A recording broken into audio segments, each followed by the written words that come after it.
Well, good morning to everybody. Good to have you here, and happy Saturday. Saturday's kind of become our thing as far as live streams, hasn't it? Everyone can typically count on Saturday live streams, although there are the occasional Saturdays where I do kind of play hooky, and I'm working on other things in the workshop, and I don't want to go through the setup of doing a live stream at that time. If you don't know it, to set up the studio to do a live stream with the video, the audio, and everything else, and the sew-offs, and verifying things on the machine and everything, it takes a couple hours to get ready. So it's not a quick plug and play thing, but it certainly is worth it when we can spend time together, isn't it? So, quick introduction on this machine. This machine belongs to Maureen Garrity, and she is from the great state of Minnesota. And she and Gretchen, this model 6020, have been together for quite some time. And Maureen grew up sewing. In fact, her father told her when she was in elementary school, "I'm not going to buy you fancy clothes, but I'll buy you any fabric that you want so you can make your own clothes." And as she jokingly said, he might have regretted having made that offer because she apparently took full advantage of his offer of saying, "Yep, get me any fabric I want and I'll make my own stuff." So Maureen is a lifetime sewer, and her life has been really kind of enhanced beyond words with this very special model 6020.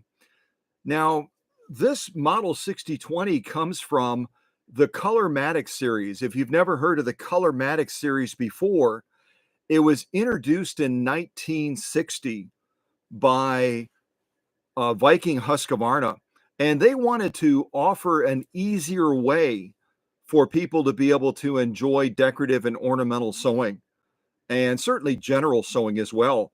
So they came out with the Colormatic series, and the Colormatic series offered an easy setting method of taking 3 knobs and correlating the colors together that are on the knob settings. And by doing that, you can generate a huge variety of different stitches from the various cams that are available for this machine. Now, the cams that we're going to be working with today are A, B, C, D. And we even have an alternate B as well. And that's the thing, as you get into the Colormatic series, you'll notice there's a lot of different flavors of cams that go with these various Colormatic machines. And any of the cams technically will work with another Colormatic machine. The cam stack and the components of the machine, the reader finger and everything else, will be able to read a cam that was not originally made for that machine, but the output on the cam obviously will not match the output that's on the front of the machine. And I'll give you a closer look at Gretchen in just a little bit. So that's the thing when you're buying replacement cams, or let's say you pick up a Colormatic Swedish beauty, and you're wanting to get all the cams that you possibly can to enjoy that machine to the fullness. If you're on eBay or Etsy or Pinterest or any of those other locations, take a look at your machine first and then compare it to the cams that they're offering to see whether or not the pictures match what's on the machine. And that way you'll know you have the original cam that was made for that particular Colormatic machine. Now I'm going to take a quick look at the live chat and ask you a question beforehand.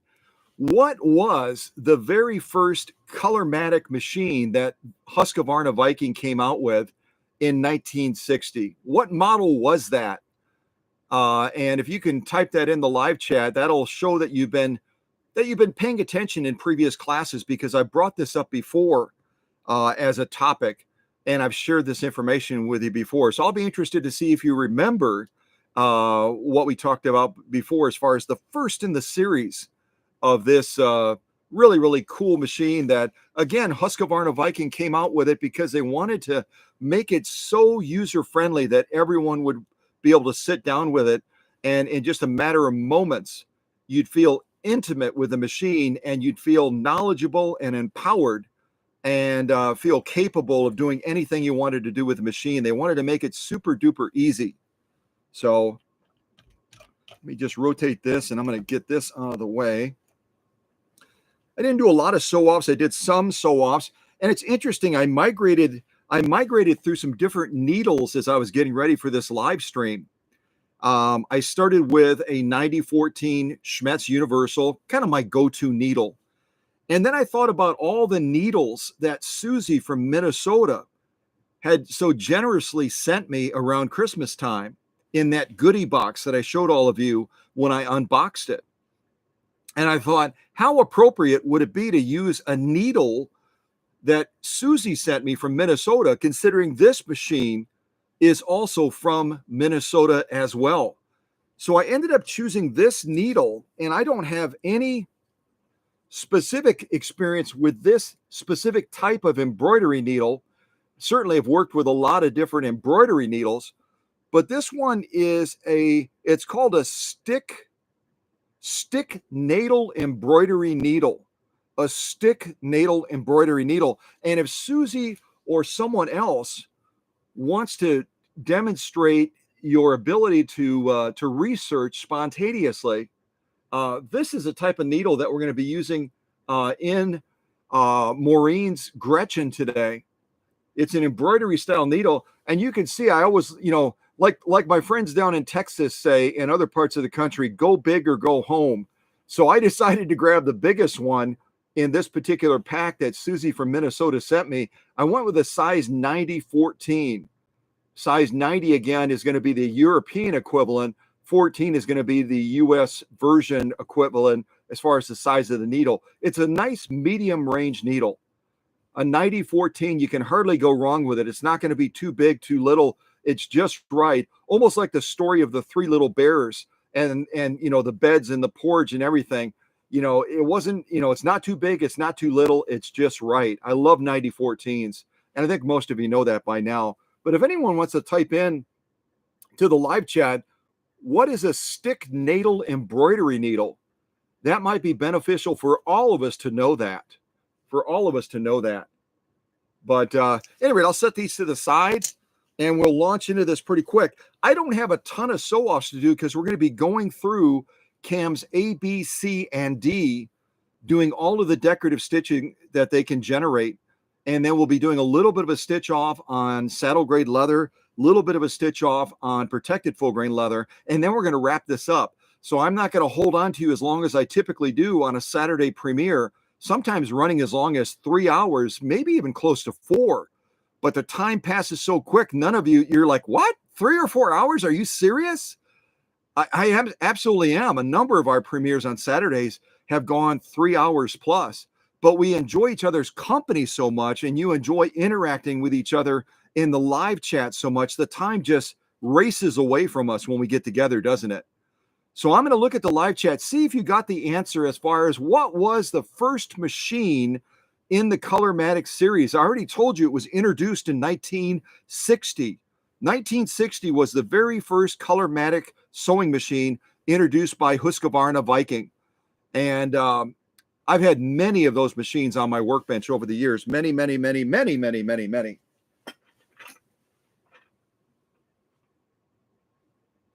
So I'm going to scroll all the way up to the top and say good morning to everyone that I can see. So I'm going to say good morning to Susie. Susie, the very generous friend of mine from Minnesota that gave me the needle that we're going to be using on Maureen's machine today. Good morning to Christine from Canada. Good morning to Renee. Good morning to Tadal. Guten Morgen, Tadal. Wie geht es Ihnen? And good morning to Emma B. And Emma is actually at work right now, so she's kind of sneaking in with us while she's working at the same time. She works in the state of Florida as a pharmacist. And so you can only imagine on Saturdays and others, everyone's wanting to get their drugs. Everyone's wanting to get their medications. So Emma's a very busy pharmacist. But again, she loves the Cow Country family so much.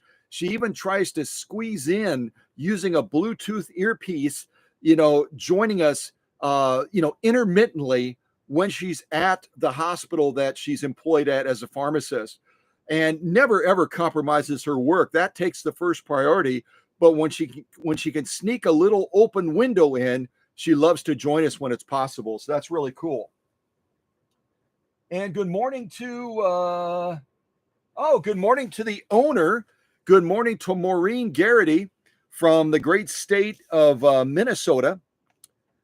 And if Maureen wants to share more, I haven't scrolled all the way down and read all the comments in detail, but if she wants to share more about the details of Gretchen, how did she acquire Gretchen, when did she acquire Gretchen, and all those particulars, that would be fabulous. Owners always have so much more insight, and I'm so busy working with so many customers, they may share with me in detail, how the machine was acquired, but over bouncing from one workbench to another, I lose track of that. I'm just being honest. And so if Maureen wants to share more details about Gretchen, their love affair, because let's just say that Maureen loves any machine that she has. She's a true blue machine owner, but this is a very, very special machine to Maureen from Minnesota. And as the owner, if she wants to share more of those particulars, that would be cool. Or if anyone has any questions for Maureen, since she's in the live chat right now, by all means, approach Maureen and ask her more about Gretchen. But what an honor to have this very treasured, very, very treasured machine in the workshop, and being able to bring her back to greatness again.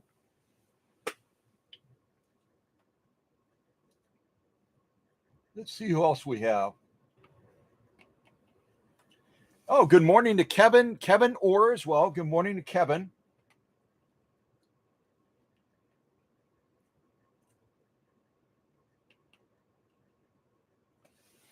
And I believe I've said hello to everyone at this point, everyone that I can see in the live chat. Also, welcome to our friends. Welcome to our friends as well that will join, but will decide not to step into the live chat. Those folks that might stay in the shadows, that's totally fine. That's totally fine. I totally get it. Once you feel comfortable in joining us in the live chat, by all means, do that. That would be super. So I think Emma got the answer right. I scrolled real quick and read the comments as quickly as I could. The question I asked is, what was the very first Colormatic machine introduced back in 1960? And the answer was, or is, the Viking Husqvarna Model 2000. The Viking Husqvarna Model 2000. That was the very first Colormatic machine that the Swedish folks introduced, and people immediately fell in love with it. And over the years, they came out with so many different flavors of the Colormatic. It was just mind-boggling. And that's where you'll find a wide array of different cams that are offered for the Colormatic machines. And again, you can generally get any of them to work in any of the other Colormatic machines, but the patterns that you see on the front of the cam are not necessarily going to match what your machine shows you on the front there. So that's the only difference. You'll be sewing with a little bit of mystery, not knowing exactly what you're going to get until you stitch with it. So, all right. So again, a quick setup on the machine to tell you. Number one, we're using again one of these very, very interesting stick natal embroidery needles by Schmetz. And if you join the live stream a little bit late, this is what we're going to be sewing with today. Let me see if I can get it to display. There we go.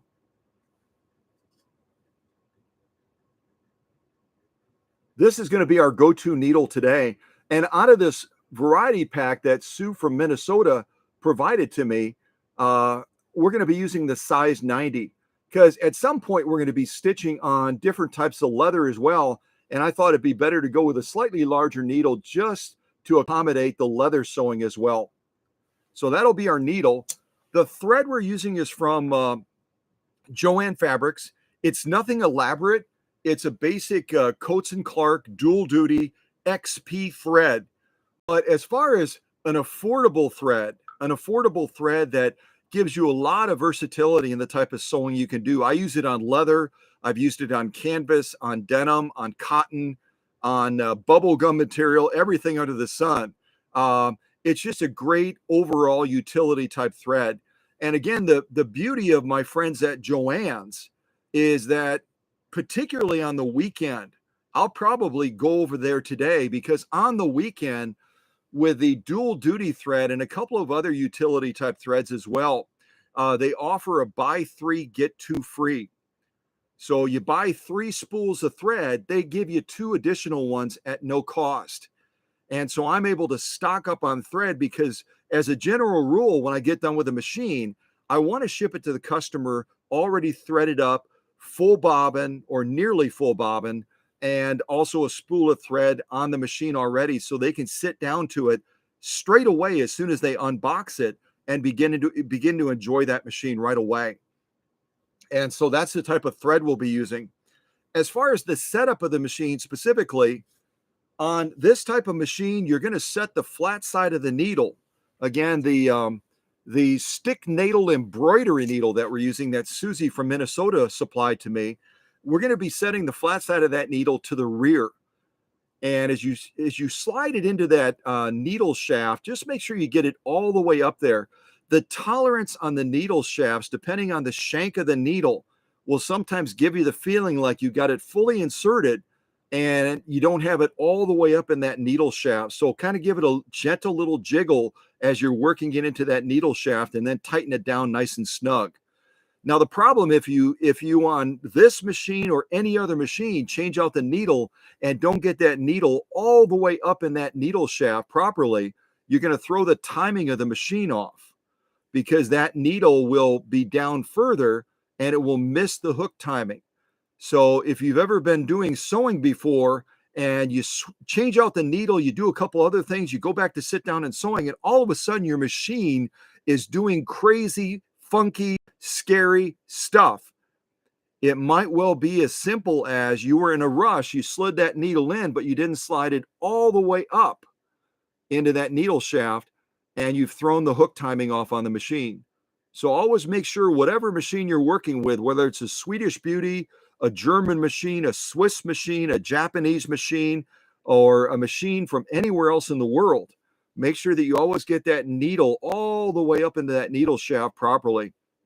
And sometimes what helps a little bit is to take a Q-tip swab with just a little bit of sewing machine oil and put it on the end of that that shank on the top of the needle, away from the needle point, obviously. Put a little bit on there, and it'll allow that to slide up in there more readily. Sometimes if the machine is sat, not used for quite some time, the machine dries out a little bit.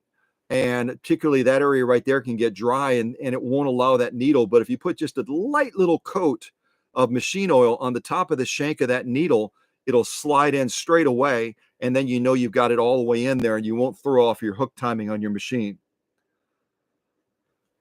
And then on this machine, we're going to be threading it from front to back.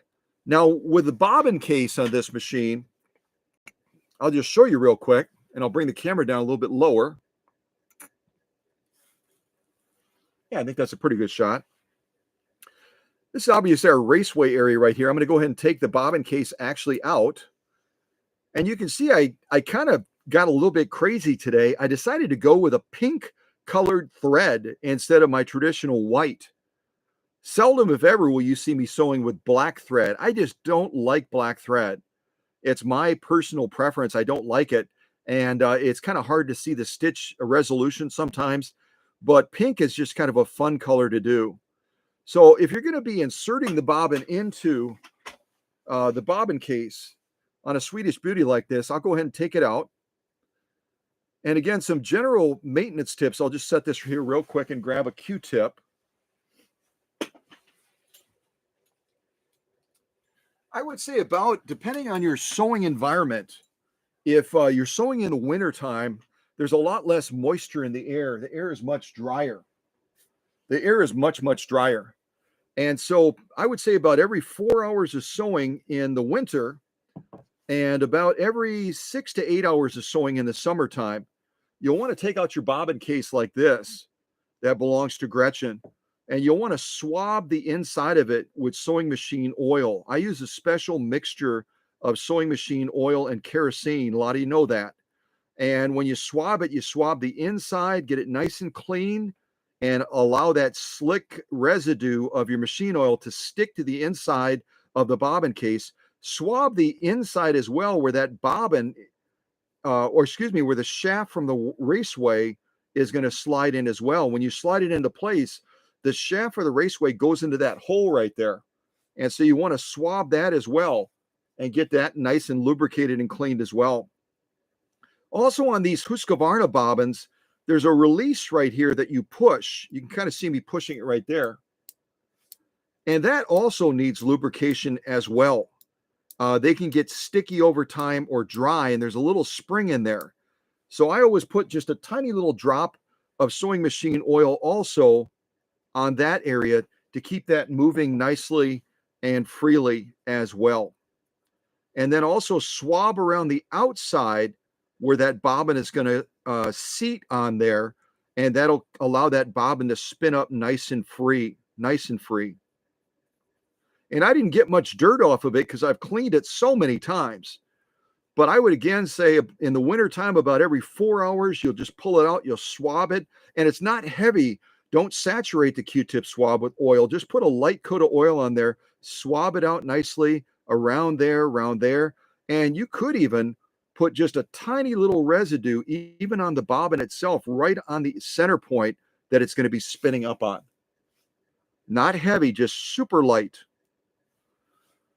And then when you insert it into the bobbin case, holding the bobbin case in your left hand, holding the bobbin in your right, you're going to have that thread coming underneath the bottom like this, not over the top.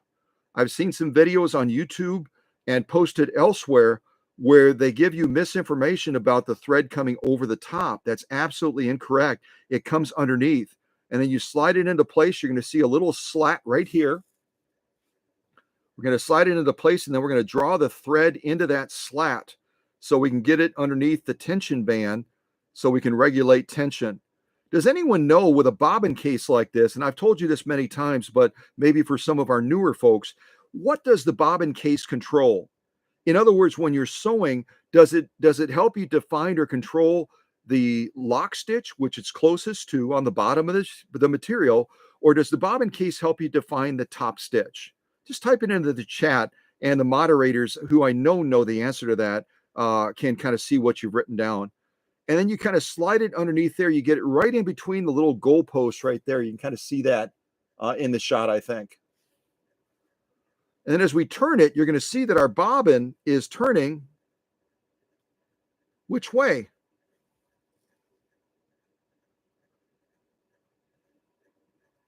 It's turning counterclockwise, isn't it? So that's another way you can cue it up. If you forget everything else I said and you go Well, which way should that thread be turning the bobbin itself when it's dispensing the thread? The answer for the Husqvarna Viking Colormatic series machines is it's going to be turning counterclockwise. It's going to be turning to the left. So I'm going to go ahead and insert this back into the machine. Also, when you're doing general maintenance on the machine, you can take also a Q-tip swab, a clean one, and you can just do a gentle swipe on the inside of there of the raceway as well, and also on the stem that the bobbin case actually mounts to. That way you know that you've got a nice free moving machine, and it's not going to have any issues. Just checking my angle there. Yeah, I think that's pretty good. Not going to have any angles. And when you insert it, I've seen people trying to insert it like this, and it creates a lot of problems. Make sure the thread is to the left of the little finger that snaps into the raceway. Make sure the thread is on to the left of the little finger that snaps into the raceway. That way, when you go to pull that thread up, it's going to release and pull up through the opening of the throat plate much easier without any drag or without any resistance. Okay, so I'm going to snap that back into place. And obviously, this is common sense, but they always say there's no such thing as common sense. When you're putting the bobbin case into the machine, any machine, make sure your needle is clear and that it's fully up and out of the raceway area. Funny enough, I've gotten a number of calls sometimes where someone has called me and says that their bobbin case will not snap in. And as we look at it together, I'll say, I know what your problem is. Your needle is down in and it's blocking you from sliding that bobbin case in. It seems like such a basic thing, but sometimes basic things escape us, don't they? Yes, they do. All right. So we're going to go ahead and pull that thread up now, and I can turn on the light temporarily, but I'm going to probably sew with the light off. I also upgraded Gretchen. Gretchen and I had a conversation and said, would you like to stick with your old, not so great light? And it gets super hot and it kind of burns you, incandescent bulb, or do you want me to upgrade you to an LED bulb? And Gretchen said straight away, LED without a doubt. So you'll notice that we've got an LED bulb up here, one of the LED bulbs that I've shown you before. Let me see if I can show it to you. Yeah, there it is. We've got an LED bulb, and these are they just rock your world with light. If you're still sewing with an incandescent bulb and you've got all kinds of auxiliary lights around your sewing area to light up your needle and to light up your bed, throw those in a closet and get yourself a nice LED light that has a lot of lighting iodes. The little squares you can see, the little yellow squares, are the more of these you have, the better. The more light you're going to have, the better. So these have 5 per column, and they've got a ton of columns wrapping around this bulb. I'll just take it out real quick and kind of show you. A ton of different, I think they're called iodes or niodes or something. At any rate, the little squares, they just blow you away with the light. They just blow you away with the light. They truly do. And these will work on Swedish beauties. They'll work on any sewing machine that has this light with these little pins that slide in and then lock in place.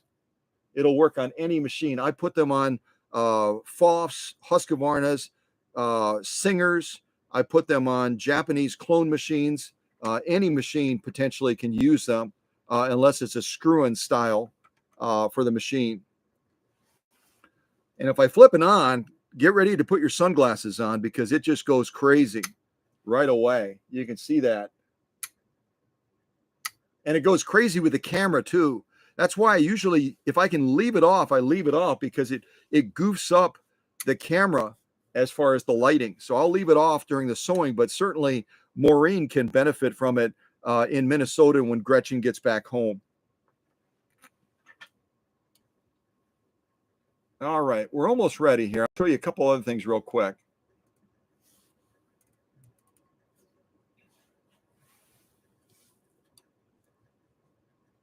There we go. That's a little bit better angle. The other thing I want to show you is there were a number of things that I did to Gretchen once she was in the workshop to get her back to greatness. But the biggest challenge we had, and Maureen, again, being very knowledgeable and intimate with her sewing machines and knowing Gretchen like the back of her hand, she knew right away there was an issue with the stitch selector. That's what this is right here. This allows you to select the cam output. It allows you to select the stitches as well. And she knew that there was an issue with that. And the major issue was, this is all metal. This is all metal. But with being all metal, it's also a cast metal. It's a cast metal, which means casting has, if you didn't know this, when they cast something, it has tiny little air bubbles. Some of them escape from the metal as it's cooling, and others will stay in there, and they create little gap points in the casting. The same thing is true of the metal-bodied singers and other machines that were cast as well. Well, those little bubbles that are remaining in the metal that create those gap points, they weaken the integrity of the metal. They weaken it. And that's what happens with these little teeth as well that are using this mechanism. There's little gap points in the little metal teeth that are in there. And over time, from use, and also if the machine gets sticky and there's more force that has to be exerted to get those controls to turn and those teeth to rotate, it's going to stress that metal and eventually cause it to break. And that's what happened here. If I'm giving you a good enough shot, you can see that some of the teeth are actually snapped off on the bottom here for the smaller part of the mechanism. And that made it basically useless. And as I share with Maureen, I always try to treat my customers with honesty, with integrity, and with respect. And I treat them like family. But there was no way I could get around the amount of labor that was required to get this mechanism out. Took almost 6 hours of labor to get the mechanism out because of all the things that had to be removed to get to it, and then to get the new mechanism reinstalled in the machine again. So it was a major labor cost to get this, to get Gretchen back on her feet. But you know what? It's worth it, isn't it? It's totally worth it. So yeah, I mean, even all metal, we talk about vintage machines all the time being all metal and they're nearly bulletproof. But when the parts, certain parts of the machine have to be moved and require locomotion and they're cast, they can have weak points in them, almost like a bridge. We hear about bridges all of a sudden collapsing unexpectedly, and sometimes they'll discover that there was a weak point in the metal that they didn't know about. It's the same thing with cast materials like this as well. So yeah, if you've never seen one of these, kind of looks like it belongs in the space shuttle or something like that, doesn't it? I'll throw this to the side. All right. Yes, Mr. Bean, you can play with it. Just don't get your fingers all greasy like I just did. All right.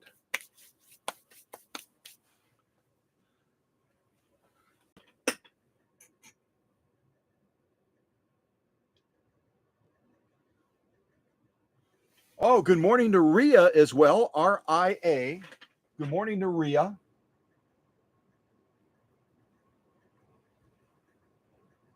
Oh, good morning to Mesa Group. Good morning to Bill. I hope your puppy is doing well.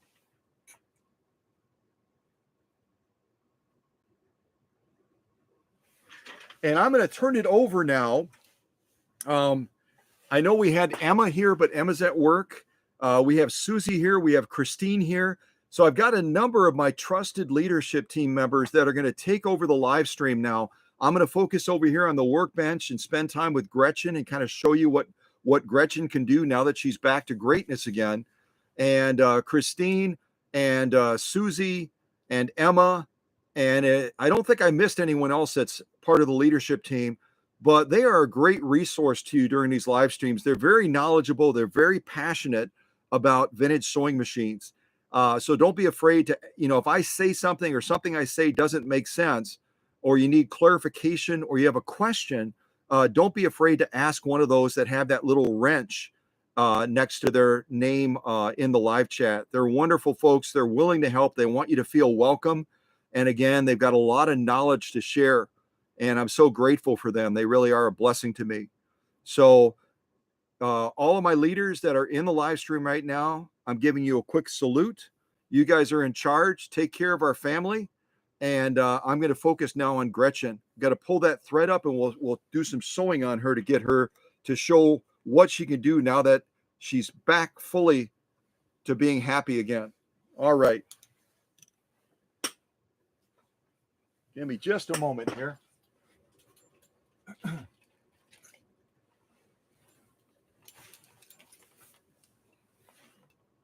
Oops, I just bumped the camera. You can tell it's on kind of like a boom there because it kind of wiggles and jiggles, doesn't it? So as you're pulling the thread up, you're just going to hold onto your thread in the back. And for a lot of you, this is very basic, but I know that our audience, they all come with different experience levels, some not even sewing yet, but they're curious, or maybe they have an admiration for things that are old and from, you know, different eras. And so they're getting curious about sewing. So I'm gonna take it a couple levels down, even though many of you, it seems rudimentary. I'm going to take it a couple levels down just to make it easier and more basic for the entire audience. So I'm going to hold the thread in the back. I'm going to rotate the balance wheel towards me, and then I'll be able to grab that thread. And I actually have the door open right now, so you'll be able to see that thread swing by the front as the hook grabs it and pulls it up. So now I've got my little loop there. I'm going to draw that to the front, and then I can finally close my little door and draw these threads to the rear. There we go.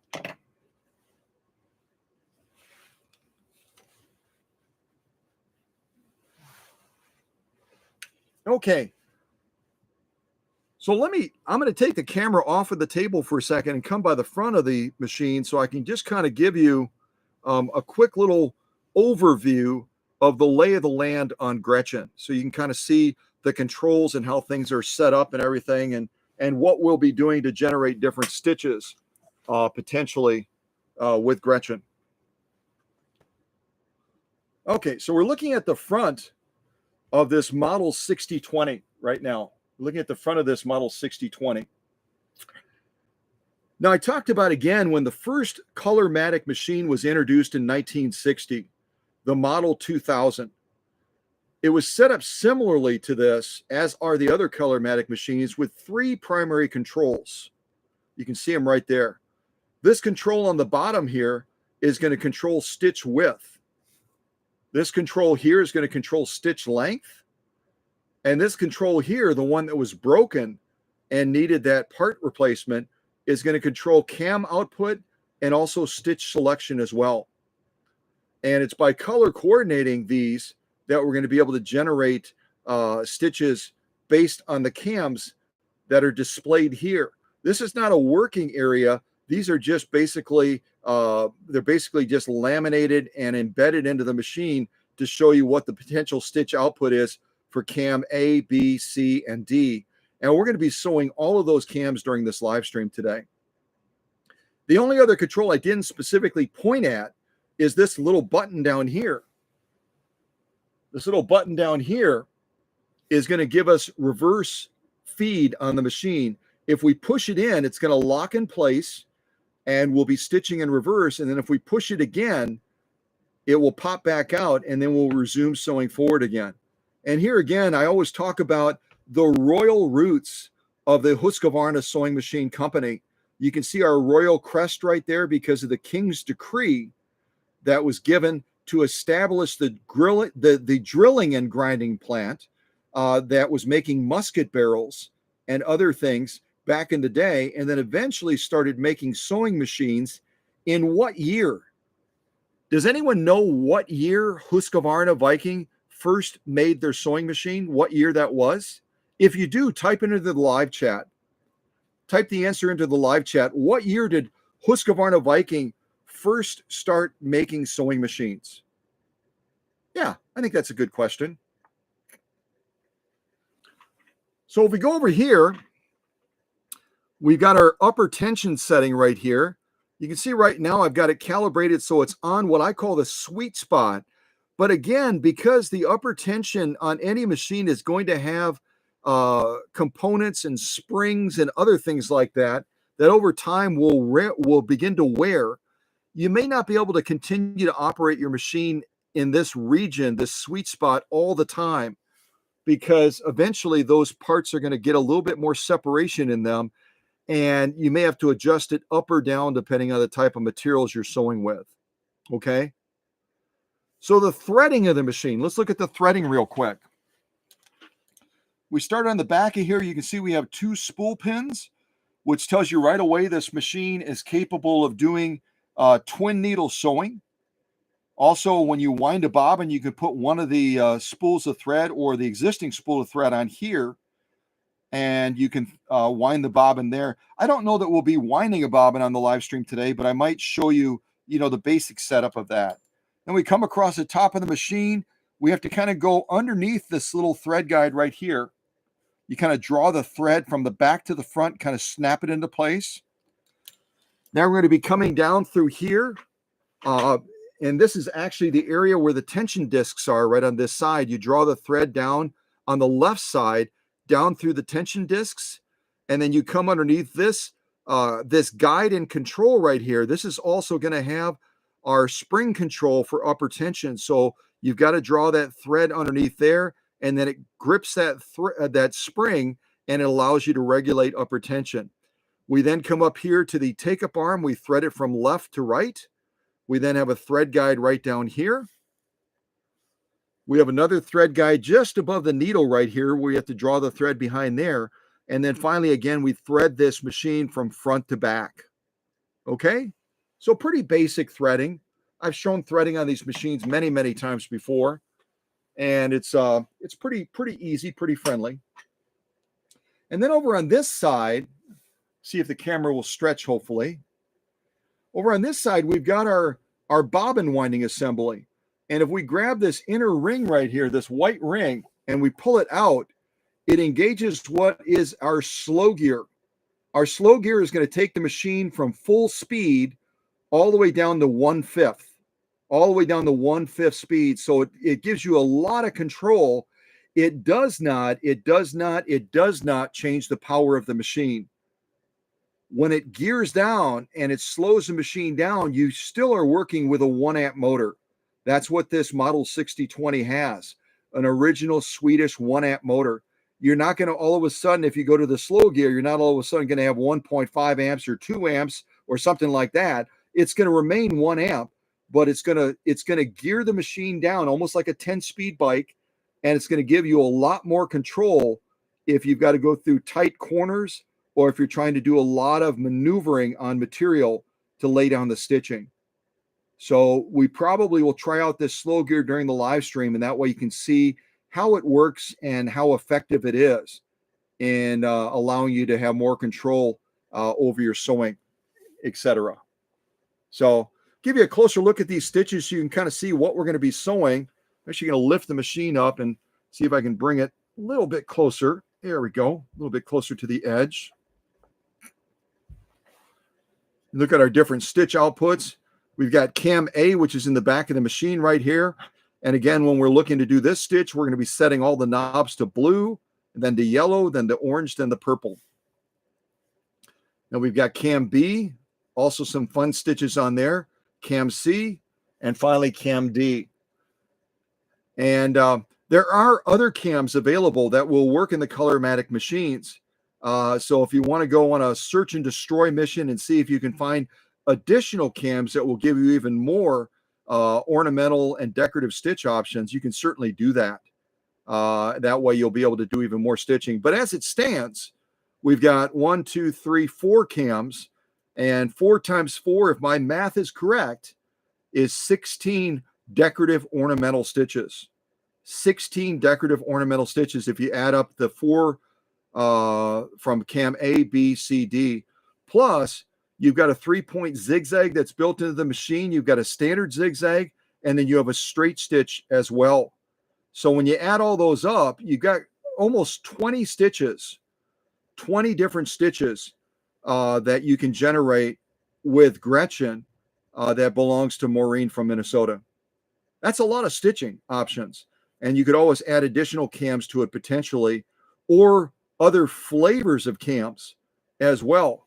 For example, I talked about the different cams that were not originally made for the Model 6020. And I'll show you these 2 B cams. Let's see if I can hold this. I'm going to hold the camera between try to hold it between my knees so I can show this to you. I'm actually pinching my knees together right now to see if I can hold the camera to show you these two B cams real quick. So the cam on the left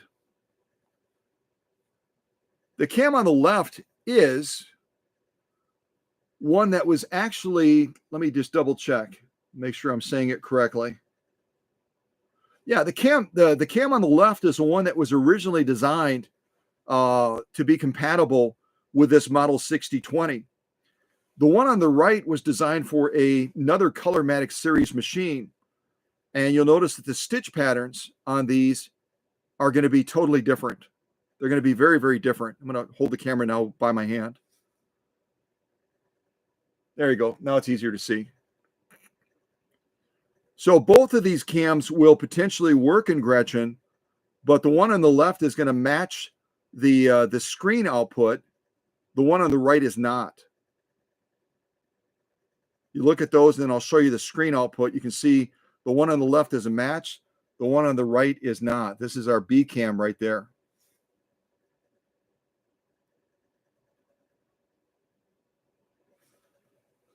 So you've got a lot of flexibility with the Colormatic machines where you can beg, bargain, and steal other machine cams that were made for other Colormatic machines, and you can still apply them, potentially.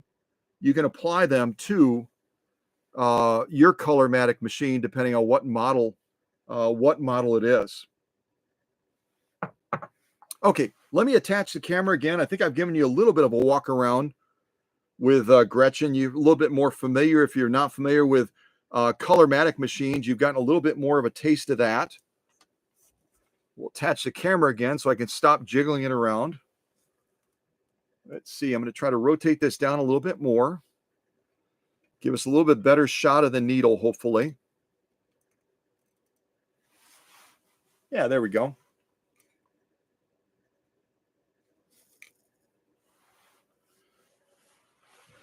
Okay, I'm going to go ahead and start with, let me get this material in place first. We'll start with 100% cotton.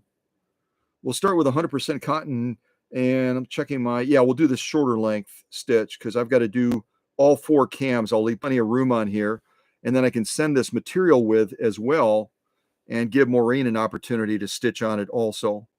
Kind of fun to be able to stitch on the same material that you saw your machine stitch on the live stream. So we'll get that into place. Now what I'm going to do over here, I'll just kind of rotate this up a little bit. What I'm going to do, let me do that a little bit more.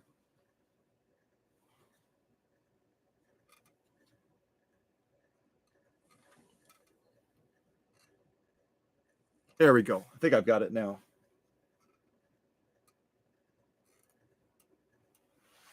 And if you feel like you're sideways, you are sideways right now. So sorry about that.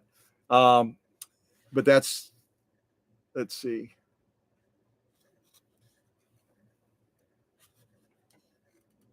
Okay. So just turn your head to the side if you feel dizzy. Turn your head to the side if you feel dizzy, and then you won't feel like you're sideways anymore.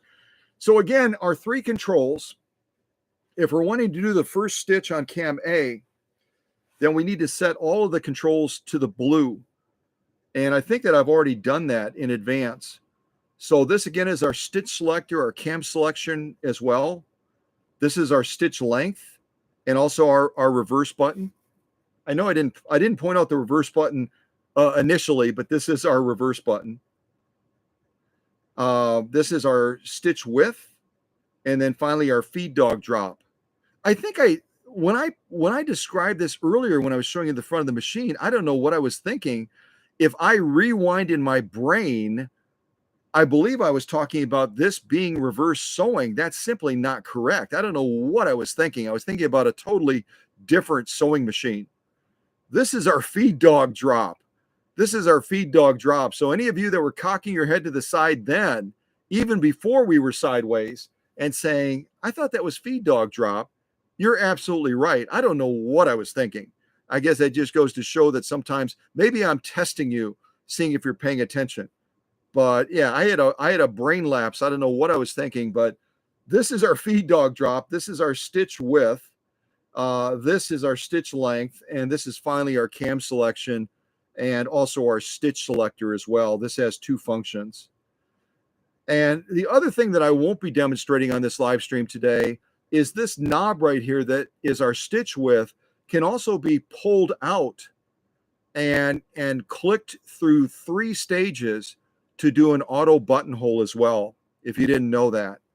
So this knob right here, the white portion, can pull out, and then you can click it through 3 phases to generate an auto buttonhole. And again, the stitch width is above our feed dog drop, not our reverse sewing. Oh my gosh, that'll be one for the record books. And I never edit my videos, so everybody watching it up to that point will be going, I thought that was feed dog drop. That's what I thought it was. So I've already set this one on blue, our stitch selector, our cam selector. I've already set our stitch length on blue as well. And I've also set our stitch width on blue also. So we're going to sew the first stitch now, which should look something like, I don't know if I can show you if it's on another one of the cams. I can't, but we're going to sew it, and then you'll be able to see what it looks like as it lays down that stitch line. All right, let me see if I can rotate this around again.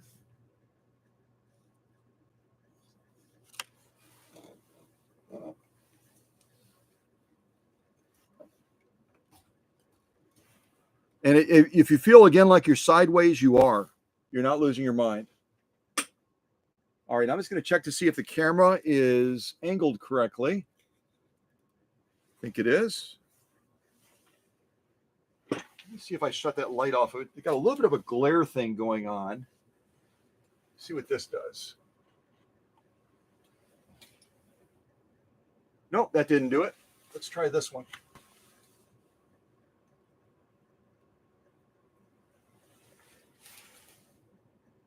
There we go. That was my LED light right above the sewing machine. I just went ahead and unplugged it because I've got enough other lights in the workshop. You'll be able to see, I think, just fine what we're doing. Okay, so let's go ahead and launch with this first stitch and give Gretchen a listen. The only thing I have running in the workshop is my little heater underneath the workbench right now by my feet because it's getting down into the teens right now. It's probably even colder up in Canada for Christine, but we're going to be getting into single digits by Monday here. So I think our Canadian friends like Christine are sending us the cold weather from up in Canada. I think they are. Thanks, Christine. All right. So our first stitch, let's see what we think of this one.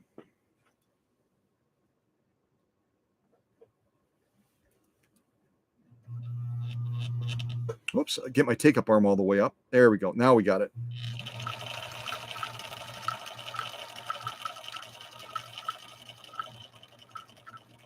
Now I'm going to stop real quick and just say, if you notice that the material is getting moved back and forth very rapidly, it's not just a factor of needle movement. It's not just needle movement, but it's also the material is getting manipulated rapidly forward, back, back, back, forward, back, back. It's like almost like a tango type dance. That's called tri-motion. And that, again, is a feature that Husqvarna uses to give you even more versatility in generating decorative and ornamental stitches. It's not just a matter of feed dog movement, it's feed dog manipulation. And the manipulation of the tri-motion can be moving the feed dogs in 3 stages back very rapidly and then 2 stages forward, etc. You'll see it manipulating the material very rapidly to help us generate this stitch. Okay, here we go.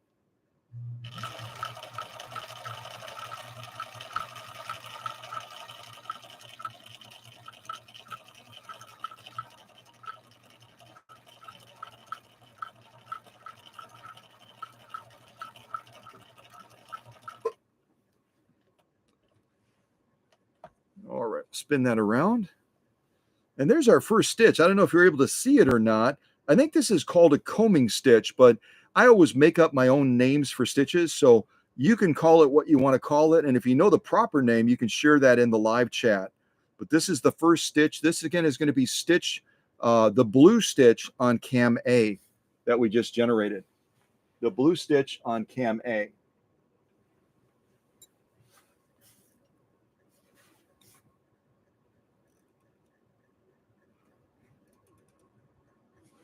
Okay, let me cut the thread and we'll move on to the next one. We have a lot of cams to go through, so I'm going to go through several of these. I'll do all of cam A and then we'll look at the stitching.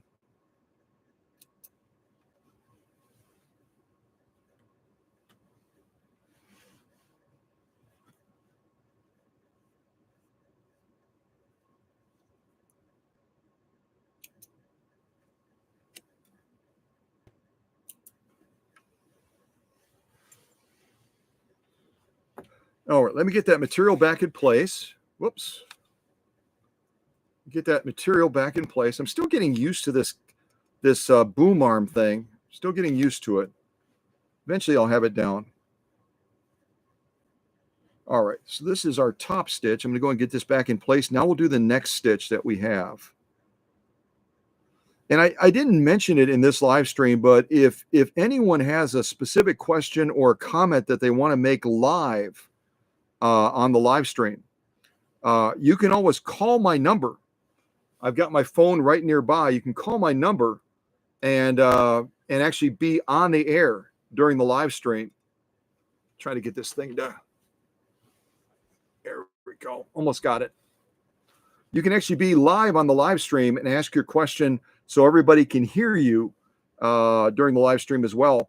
And I'll have one of the moderators, if they'd be so kind, to type my phone number into the live chat that you can call in on if you'd like to be part of that. Kind of like the old radio programs when they used to do the call-in thing, you know? Just look and see what we've got on the screen here. Still getting a little bit of glare. I'm thinking it's from the side. Let me see if I can. Did that help?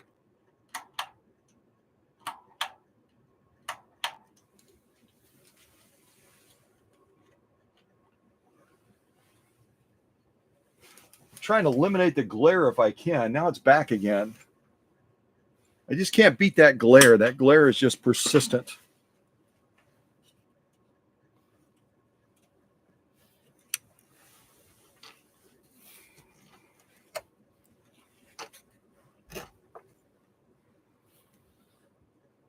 Hold on a second.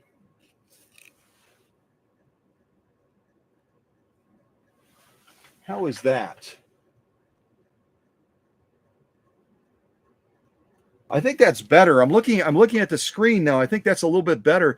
Lighting is such a problem with these cameras, isn't it? It's such a problem. All right, so I'm going to set up the next stitch now, and all I'm going to be doing is turning the knobs to the appropriate color. The next stitch is going to require that we turn it to the yellow color. And so what I'm going to do is I'm going to turn all three knobs to the yellow setting. Turn all three knobs to the yellow setting. So first of all, our stitch selector will go yellow. You can actually angle the camera up just a little bit maybe to do that.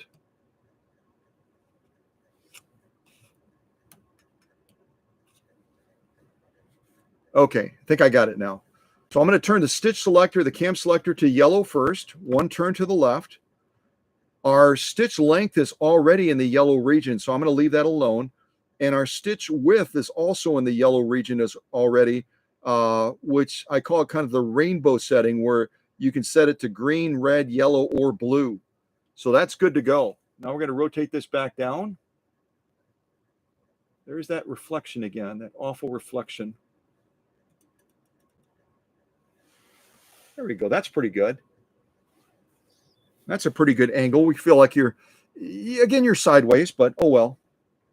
All right, so let's do this next yellow stitch now and see what we think of this one. This one is going to require a lot of tri-motion. It's going to be developing a very complicated, almost like a bird foot type pattern. All right, let's see what we think of this one.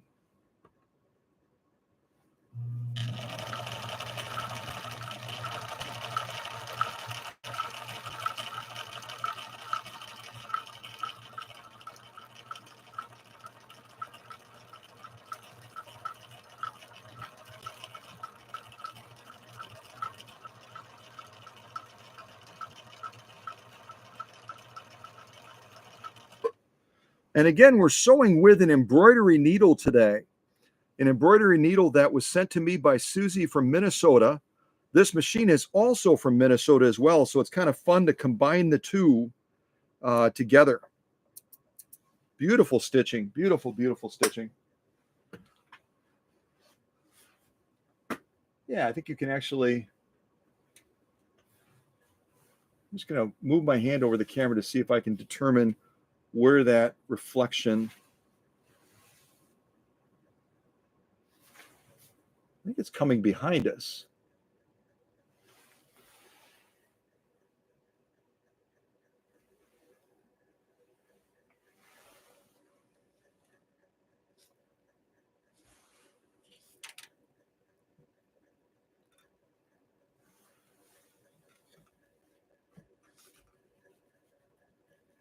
Yeah, we got rid of it there temporarily.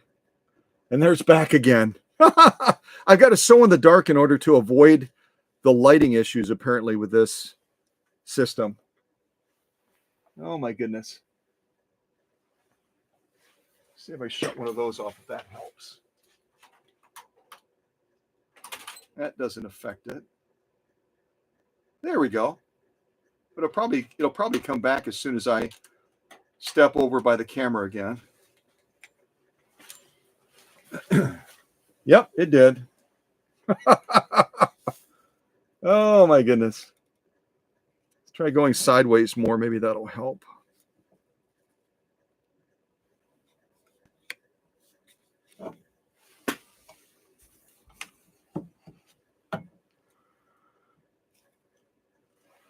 I'm just going to leave the camera in one spot and just resign to the fact that it's going to be naughty. There we go. Now you can see it pretty well.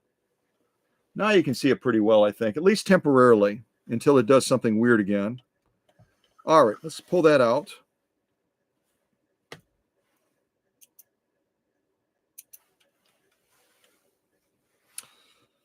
So now we're going to be stitching. Yeah, those are beautiful stitches. Beautiful, beautiful stitches.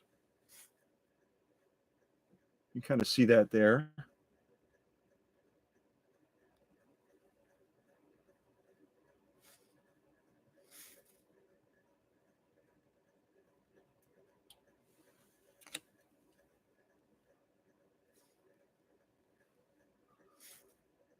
It's our other side there, the lock stitch. We'll get a different angle on this before we before we give up. All right, let me get this back in place. We'll go into our next stitch on cam A now. And then we'll look at all these stitches at the same time.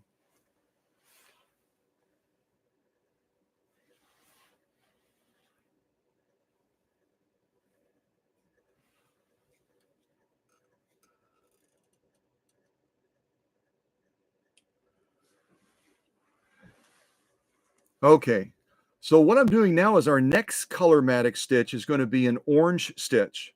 So I'm going to turn the controls to the orange setting now. First of all, I turn the stitch selector to orange. And you notice my needle is clear of the material because as I make these changes, the needle is going to move. And you don't want to bend the needle by it being down into the material. I'm going to change the stitch length now to orange. And then finally, I'm going to change the stitch width to orange as well. All right, so let's do this next stitch now. That's going to be the orange stitch. And then we'll just have one stitch after that that we can do. And then we'll take a look at all of them at the same time. All right, here we go.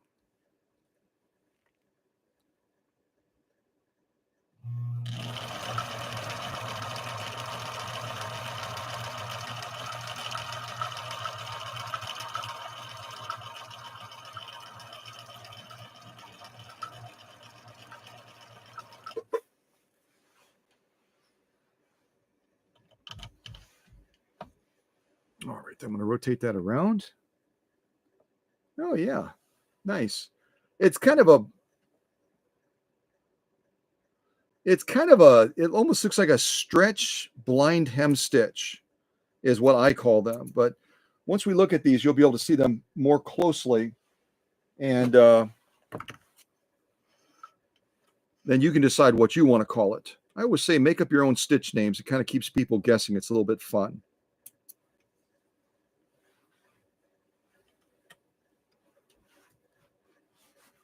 But this gives you an idea so far what we've done on the stitching. I'll try to get nice and close so you can see the stitch patterns, hopefully.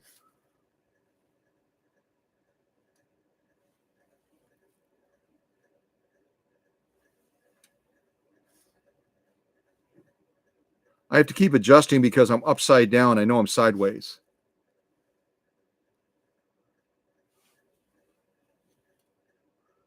And we'll look at these more closely.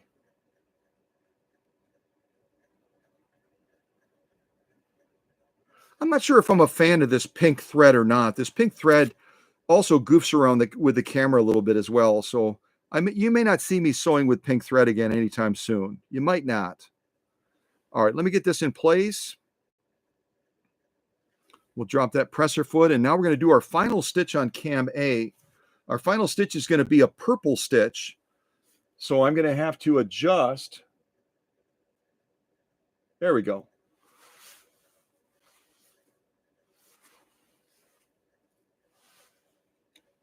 I thought I had it licked. I thought I had it beat there for a second, but apparently not.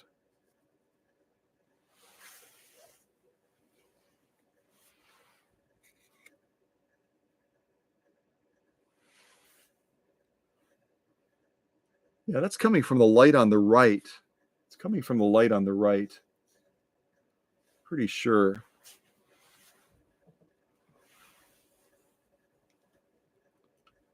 I'll adjust the camera again to see if this helps us a little bit.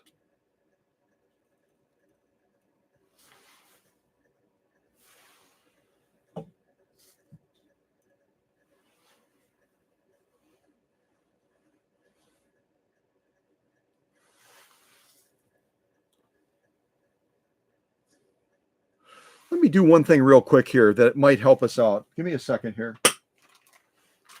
I've got a little card that's kind of blocking the LED light a little bit, but I don't have it wrapped all the way around. Give me just a second here. Let's see if we can. I think that will help us. I'm going to add this to the side of the camera right here real quick.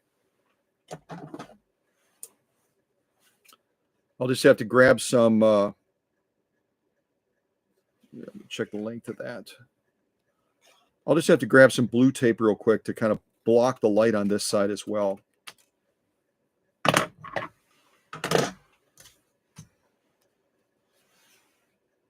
think that'll help. Let me give that a try.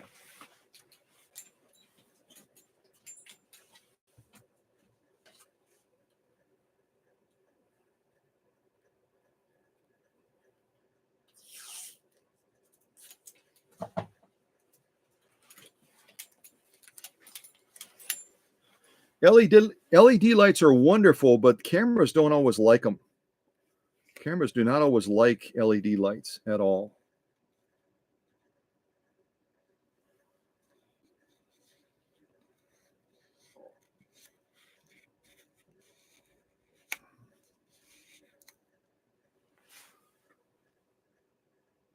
That might have done it. I added one more piece, and I'll make this prettier after the live stream. That might have done it. I'm getting LED light over my shoulder, and then when I block it, it comes in nicely.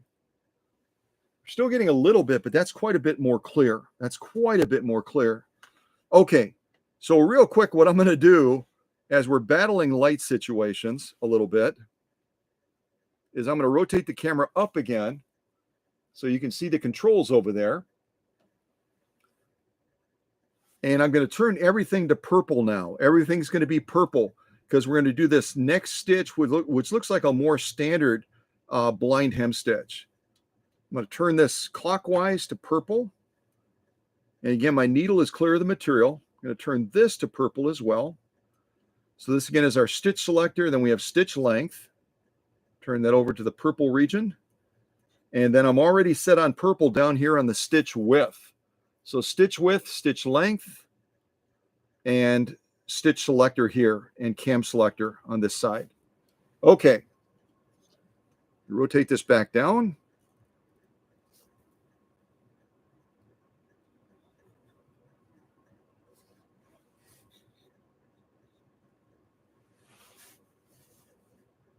Yeah, let's see how this works.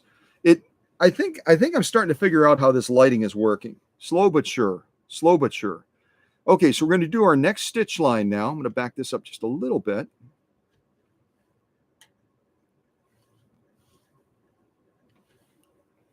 Okay, and this is also going to be a type of blind hem stitch. Get my take-up arm all the way up, and we'll do this final stitch on cam A. Final stitch on cam A now. Here we go.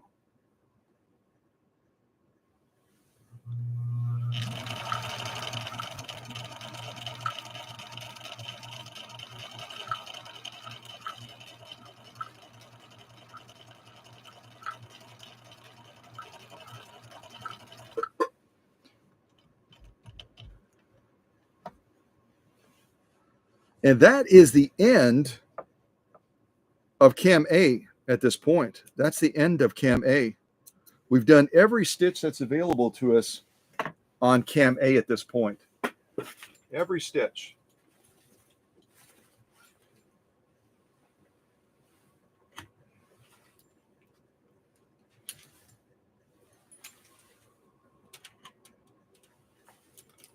I just tried to plug in one of the LED lights again, thinking I'd finally resolved it, and no.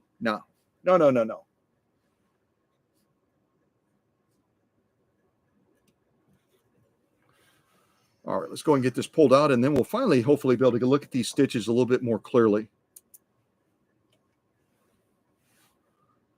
And I'll actually put an A at the top of there so we remember exactly what we did as far as the cam sequence.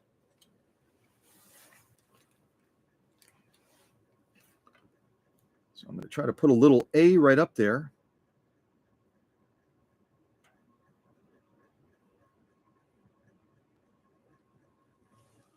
Not the prettiest A ever, but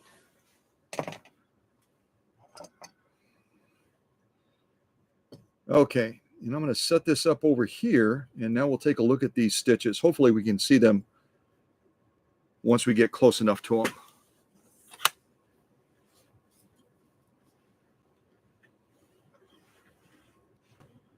Okay, so this is all of cam A right here. We did the blue stitch, the yellow stitch, the orange stitch, and the purple stitch.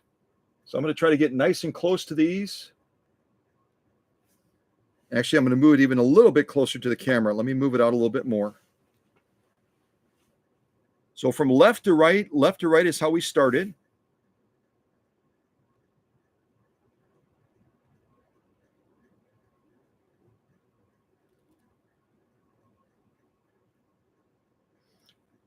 Beautiful, beautiful stitching.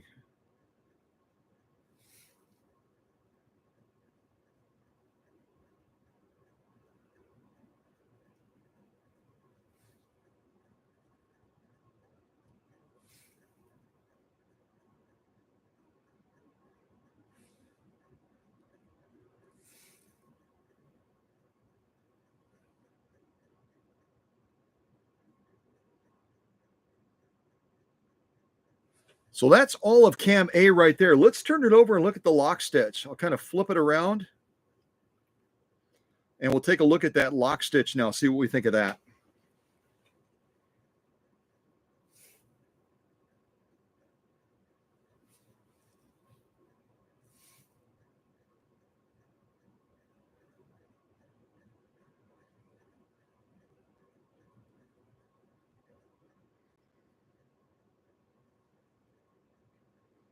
Very, very nice stitching.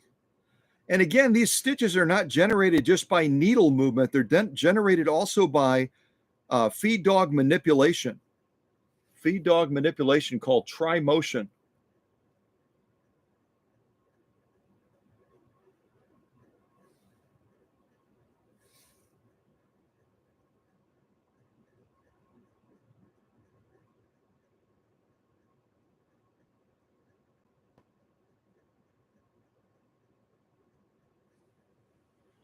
Well, hopefully you're able to see that. I don't know that I'm a fan of this pink thread. It's a little bit harder to have the camera pick it up. But all in all, I'm really, really pleased with how Gretchen is doing a brilliant job of executing this pattern. Brilliant job. And again, that's our lock stitch right there. So our lock stitch our top stitch on the other side. Now we've got to do cam B, cam C, and finally cam D over here. And we'll see how those cam stitches look as well. And all right, let me get the camera attached back again. And we will move on to the next sew off.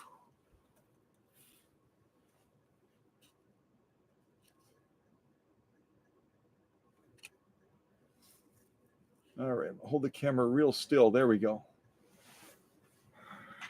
All right, let's get this back into place.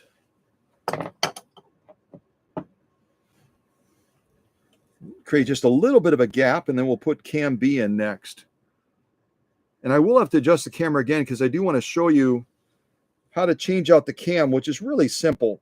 I think it's really quite simple, but again, if someone isn't familiar with a Swedish Beauty, it might be a little bit more challenging to them.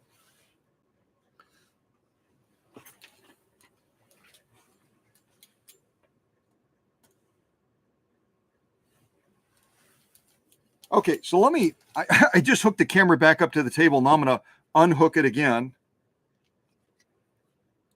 Unhook it again. So if we go to the back of the machine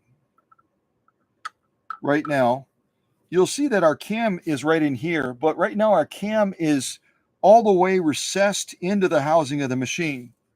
We need to make it pop out so that we can get a hold of it and remove it from the machine. So what I'm going to do is I'm going to turn the stitch selector, and now you'll see that cam starting to emerge.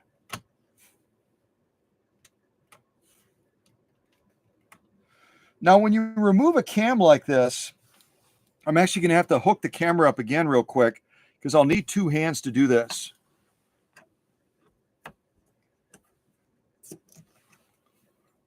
When you're going to remove a cam, you've got to turn that stitch selector so that it's in the middle of selecting one of the stitches. So you don't have it right on the stitch setting itself. You turn it right in the middle of the setting. And then what that does is it takes that reader finger and it pulls that reader finger back so that you can remove the cam without that reader finger that reads the bumps on the cam pressing into the cam, and you're trying to fight against that delicate piece of metal that reads the cams. Instead, you want to retract that a little bit. So I'm going to do that right now. Turn it right about into the middle, and then I should be able to pull this out straight away, just like I did right there. But again, if you're not familiar with cams, they've got these little bumps on them. And as the cam is turning in the back of the machine, there's a little metal reader finger that reads the bumps, just like Braille. And when you're changing out cams, you want to retract that finger so that it's not pressed against the cam, which is what we just did. So I'm going to set cam A to the side. These are the stitches that we just did. And now we're going to go into cam B.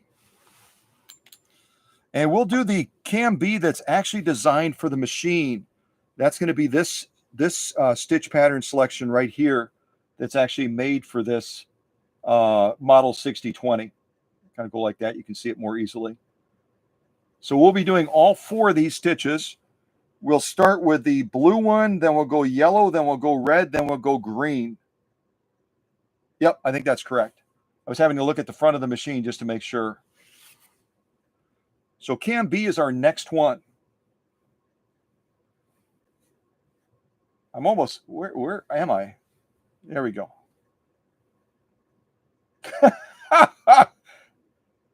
It's a lot harder than it looks when you're trying to figure out where do I move this, because you have to move it backwards sometimes as I'm looking at the screen. All right. So this is our next cam at any rate. So as I put it in, I've got to do the same thing. I've got to turn that stitch selector on the front to a middle point where it's basically going to be between two stitches, and that'll pull that reader finger back. So I'm going to do that now. I'll pull it kind of back, and then I should be able to rotate this into place.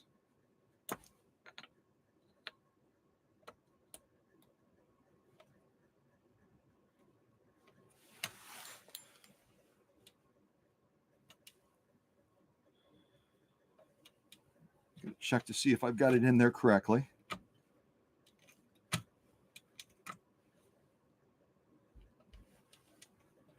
And some of these cams will come with 3 mounting feet. Some will come with only 2. So it's sometimes harder to know if you've got it in the right spot. You can just kind of push gently and feel that it's mounted into that cam stack properly.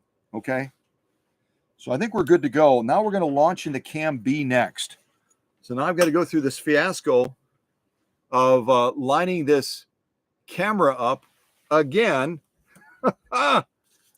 Trying to get it straight on here. Hold on a second.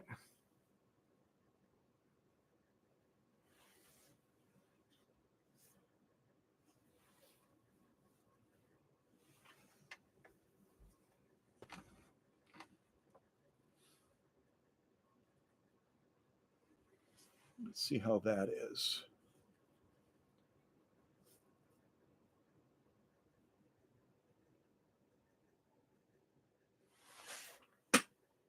Oh yeah, that's pretty good actually. I don't know if it's going to stay good, but that's lined up pretty well at this point. Okay. Put that presser foot up, get this lined over a little bit. There we go. Okay, so we're going to try to do cam B now. We're going to start with blue. So as before, I will move the 3 different knobs to a blue setting. Let's turn them to a blue setting.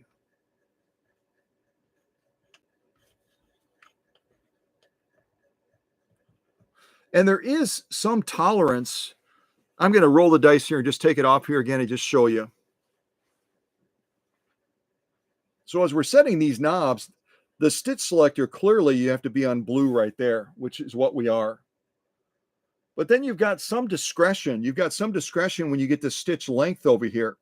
You can see I've got the blue and the yellow setting in the same area, but I've got some range that I can mess with. So I can go a little bit further to the right, and I can make that stitch length a little bit shorter.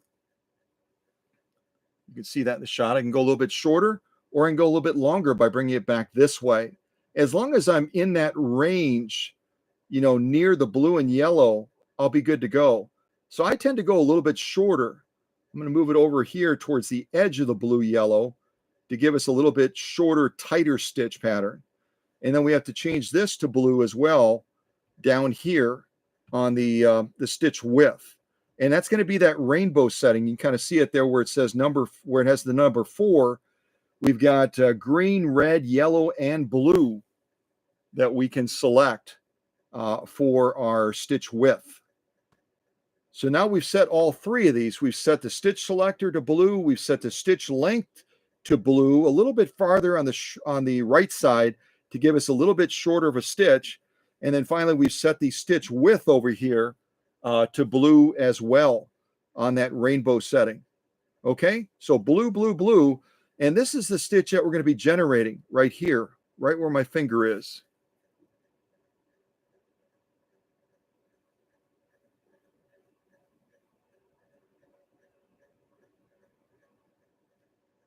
So we'll do that blue one under where it says B, this one right here.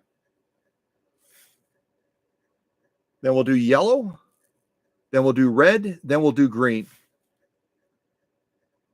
And when we get done with that series, we'll have cam B done as well. All right, let me get this hook back up.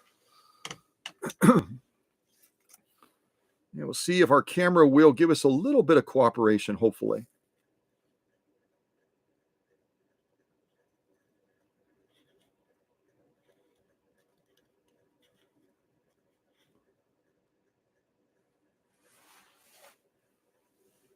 Not bad. Got a little bit of a light coming around there.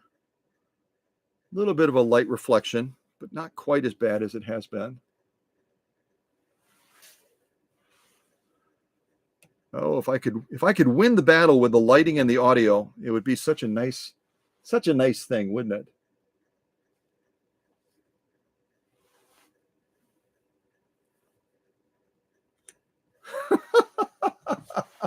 Oh my gosh.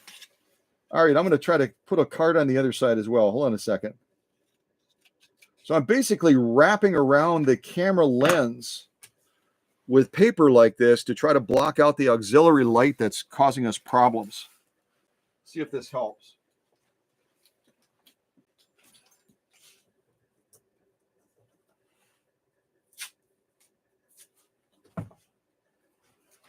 LED lights are a wonderful thing unless you're filming. If you're filming, they can create quite a bit of challenge for you. See that if I'm blocking the light, it's perfect. It works out nicely.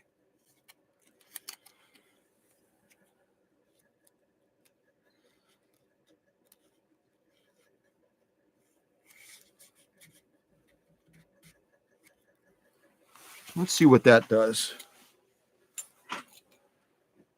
That's better than it's been, but we're still not there yet, are we? We're getting closer. We're getting closer, closer, closer.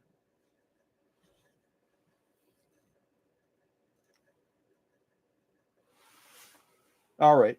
I'm going to give up on it for now. All right. So we're going to sew the first stitch on cam B and see what we think of that. All right. Let me get that take-up arm all the way up. So this is cam B, and we're doing the blue stitch. This should be an interesting looking stitch. I'm looking forward to seeing this one. All right, here we go.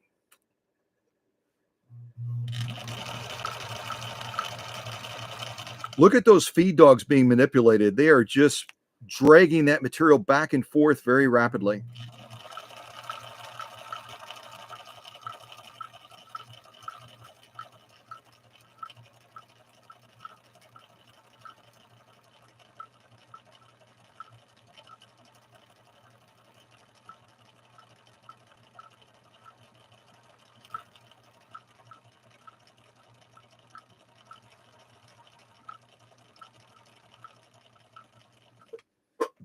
All right, so that's our first stitch on cam B. I'll rotate that around.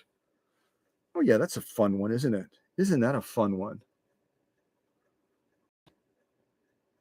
Again, I don't know if I'm a huge fan of the pink thread. It's a little bit harder for me to see it. Maybe it's just my eyes. Maybe my old eyes are not seeing it as clearly. But I tend to be more of a fan of the white thread. The white thread is a lot easier to see when it comes to stitch patterns and that. All right, let's go ahead and do our next stitch. We'll go through the entire B cam, and then we'll shift over to looking at the stitching like we did before, and then we'll finally move into cam C after that. All right, let me get that back into place. So the next stitch we're going to do is going to be the yellow stitch on cam B. There we go. I think I've got that pretty straight. So the yellow stitch again is, and this is pretty rudimentary, I know, but I'll show it to you anyway. The yellow stitch now is going to require that we change our stitch selector to yellow, which we just did. And again, my needle is clear of the material right now because the needle is getting moved around quite a bit in this process. Our stitch length is already on yellow, so I'm going to leave that alone. And then our stitch width is also on yellow, so I'm going to do that. I'm going to leave that alone as well. Stitch width on yellow, stitch length on yellow, and our stitch selector, cam selector on yellow as well. I'm going to make a little adjustment on the stitch length and make it just a little bit longer. I think I've got it a little bit too compact, so I'm going to bump it over just a little bit to make that stitch just a little bit longer, a little bit bigger pattern. All right, let me rotate that back down.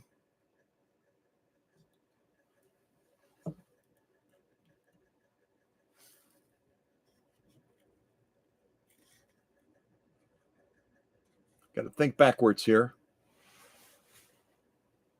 There we go. It's probably the best shot we've had during the live stream right now. This is pretty exciting. You can actually see the stitch patterns. Oh my gosh. All right, let's do this next pattern, which is going to be the yellow pattern on cam B. Yellow pattern. Here we go.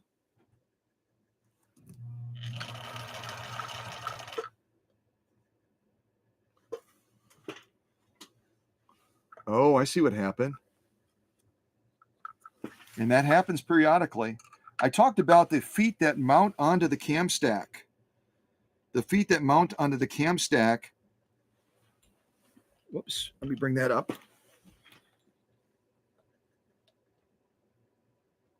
The feet that mount onto the cam stack, depending on the cam itself, either have 2 feet or 3 feet.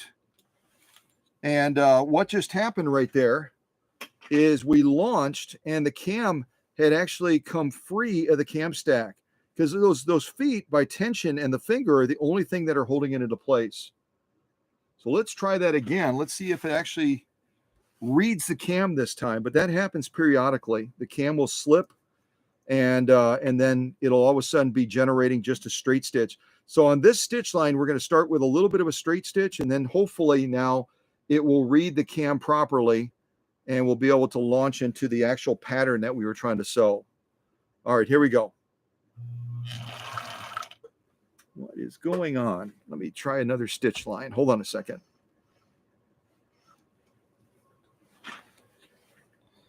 And I did not test this cam before, so it's possible that this cam could have a flaw on it too. It's the only problem with plastic.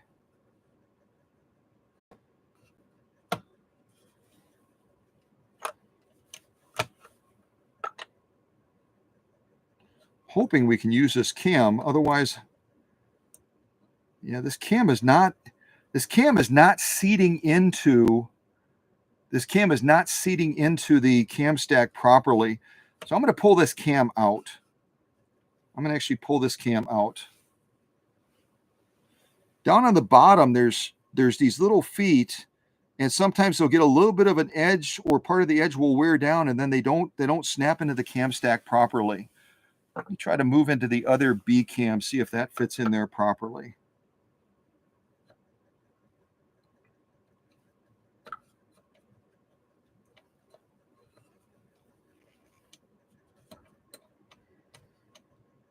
That one seems to seat in properly. Let me see what that one does as far as stitch pattern.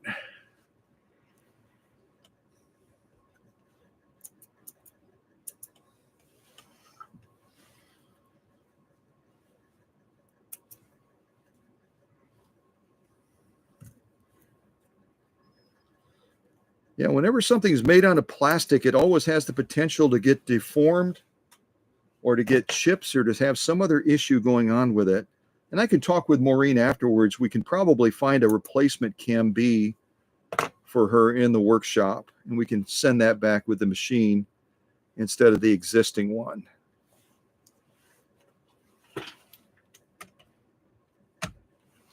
Okay, this one seems to be reacting better.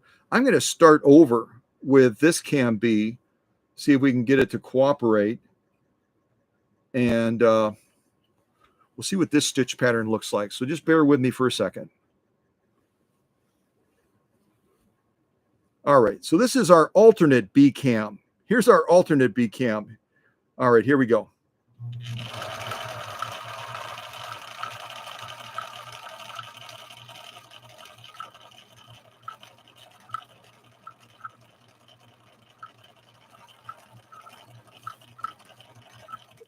Whoops, my camera angle's off. Hold on.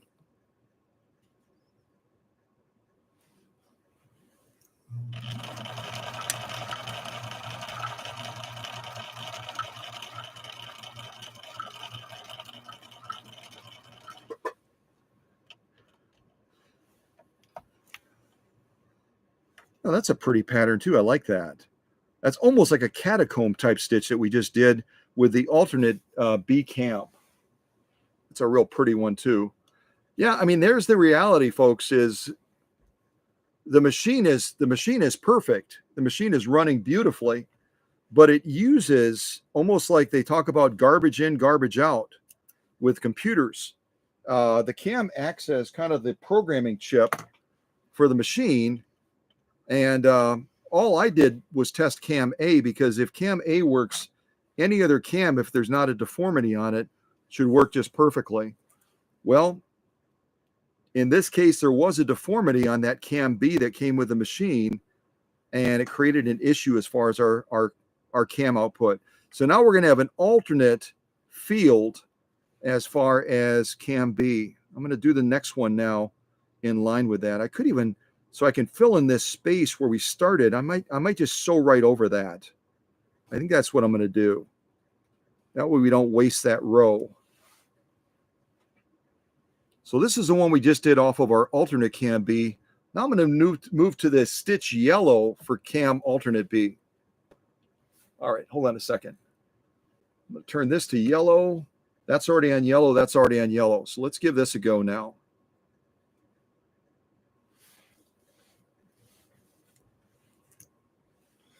And on this row here, I'm going to be stitching over the other row that we already started with where it wasn't reading the cam. When a Colormatic machine can't read the cam for whatever reason, it's going to generate a straight stitch by default. So we're going to be sewing over the top of that straight stitch. All right, here we go.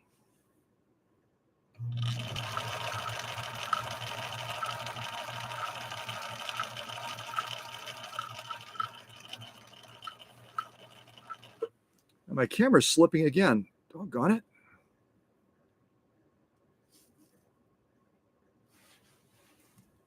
I should probably get a laptop in front of me so I can see more clearly what's happening.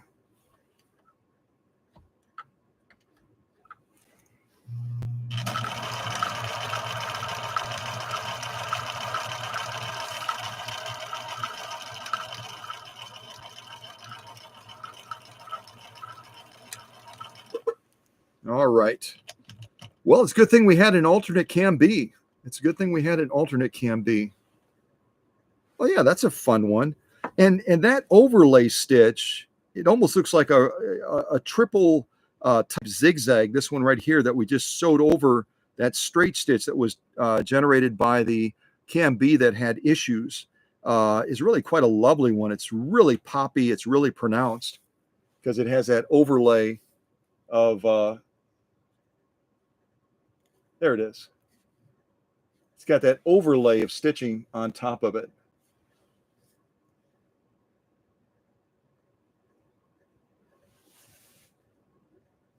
All right, let's go on to our next stitch now. We'll see if we can finish off this cam B. And then we'll move on to finally cam C once we take a look at these stitches. Yeah, I like that one a lot. That's really pretty. And again, the cam that we have in there right now was not designed originally for this model 6020. The stitch patterns that we're going to be generating from it are not going to be displayed on the front of Gretchen, where it shows the stitch pattern options that the machine is generally going to execute. We're kind of coloring outside of the lines right now because that other cam B has a flaw on it, and that's okay. Coloring outside of the lines is no problem. We can do that.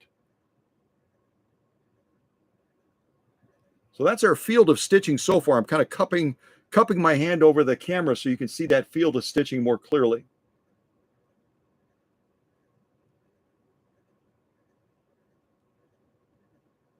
Yeah, okay.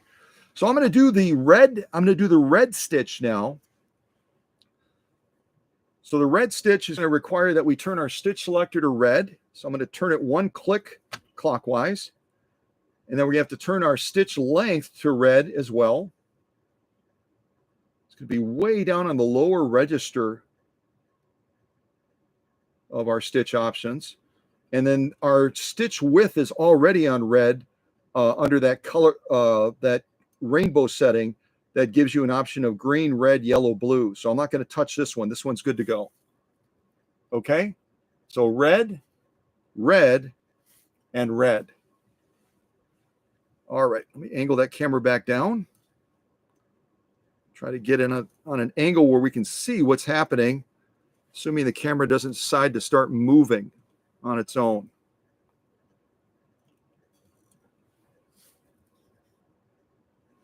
All right, take my hand back. All right, so let's do this next stitch pattern now. This is going to be our red stitch on this alternate cam B, okay? Get my take-up arm all the way up, and here we go.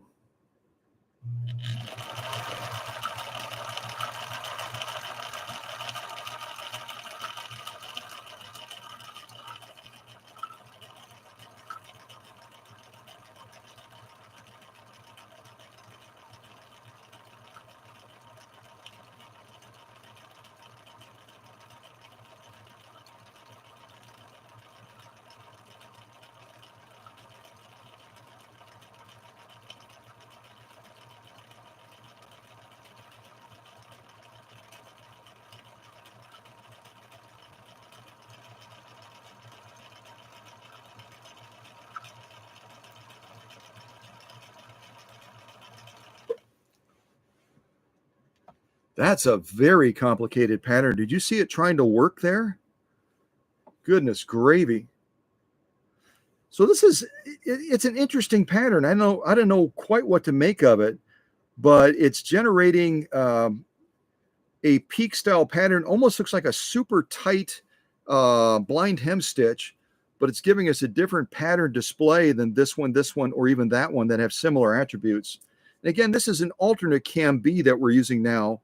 So I don't have something on the front of the machine that I could show you and compare it to, because we're kind of off the grid right now using a cam that was not designed originally for Gretchen, but it certainly does work. Because again, the feature of this machine is to use that reader finger to read whatever the bumps are on the cam that's inserted, assuming that the cam stays in place, which the original B cam was not doing. It was slipping out of there because the pins were not seated in there properly. So let's go on to our next pattern now. We're going to finish off this alternate B cam, and we'll see what we think. So now I'm going to change the settings from the red pattern that we're on right now to our final pattern on this B pattern, which is the green. So I'm going to turn this to green. This one is already on green. It's a green-red combo, so I'm going to leave the stitch length alone. And our rainbow setting for the stitch width is also on green, so we're not going to touch that either. And that, you can see again where sometimes you can go from one pattern to another, and it doesn't require anything but a single change. And that again was the beauty and the simplicity of the Colormatic series, is you could make changes and go from one stitch pattern to another with literally one change, and then you're on a totally different stitch pattern. So it's kind of cool, kind of a cool idea that Husqvarna came up with.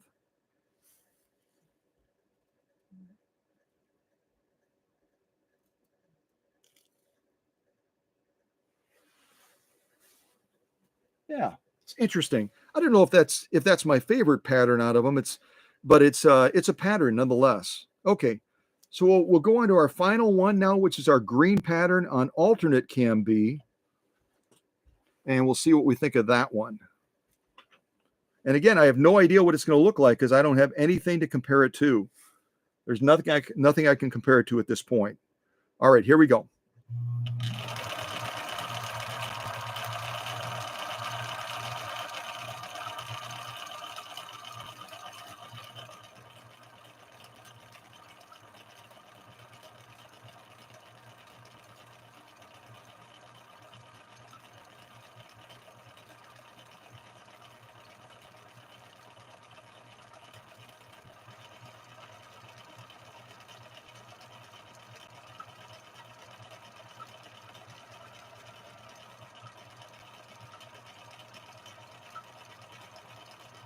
And you can see that stitch we just did does not have any tri-motion at all. The feed dogs were not being manipulated by the cam output to cause that motion, that tri-motion. It was strictly a needle movement stitch that we just did. Yeah, that's different. That's kind of a mountain stitch almost, isn't it? Has kind of a mountain look to it. All right, so alternate cam B is done. Thank goodness. Cam B gave us a little bit of a challenge, didn't it? That's okay. And now we're going to move into cam C after we take a look at these stitches. I can see I'm not sewing real straight. I'm kind of having to, the camera is blocking my view of the needle, so I'm kind of having to cock my head around it to see where things are lined up, and it makes it a little bit more challenging to stay on track, but that's okay. You can kind of tilt your head to the side as well if you want to see what I stitched. All right, so this is alternate cam B, and we'll see what we think of that. This, let's see, we actually started 1, 2, 3, 4. Yeah, we actually started over here. This was our first stitch off of the original cam B, and then we moved the alternate cam B in and did these final 1, 2, 3, 4 rows. So we're actually going to technically be looking at 5 rows here. 5 rows, one stitch pattern from the original cam B that had the flaw, and then the last 4 stitch columns are of the alternate cam B. All right, so I'm going to kind of come down these.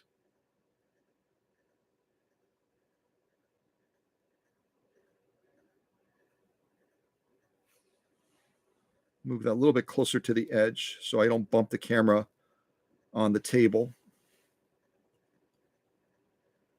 So again, we're looking at 5 rows here, 5 rows.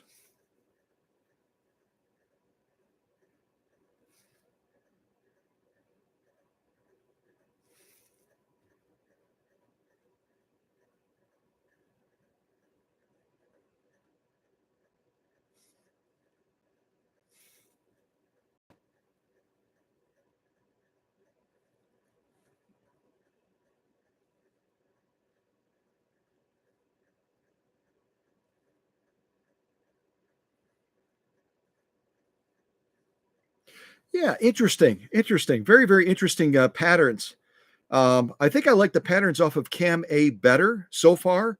If I were comparing the Cam A patterns to the Cam B pattern that we started with and the Cam B alternate cam, I like the Cam A better than that. There's a little bit more intricacy, and I think most people like Cam A better that I've talked to, but we'll see because we still have to do Cam C and D as well. So that's our stitching so far. Kind of look across there. Cam A and then Cam B, Cam alternate B. It's really complicated, I know. But some beautiful stitching and a combination of them with needle movement and also that tri-motion feature that is so cool about these machines. So now we're going to be looking from this stitch column. This is our lock stitch. We're going to be looking from this stitch column to the left for the other patterns that we did off of Cam B and alternate Cam B.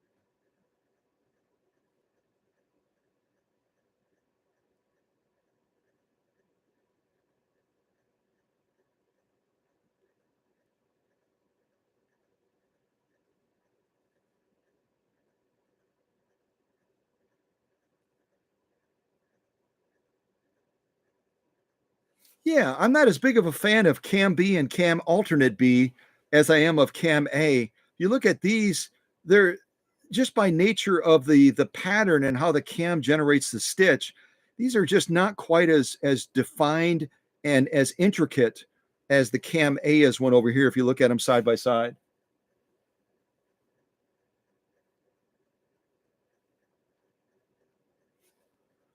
But they do have a different look to them, and they certainly would have different applications depending on the project that you're doing. These also involve a little bit more needle overlay, and that's why you see a greater density in the pattern where it looks a lot brighter because there's so much more thread in the overlay process being laid down either by the tri motion of moving the feed dogs back and forth to going over the same pattern more than once, or the needle movement itself hitting the same point more than once. So they have different display principles, but I tend to be more of an intricate stitch pattern guy. So Cam A is my pick so far. So far. Yeah. All right. So let me flip this around. And now I'm going to see if I can get Cam C in. I did not test Cam C before the live stream after I got done with the machine. So I'm hoping that Cam C doesn't have a flaw like the original Cam B either. That will be not so good. Not so bueno.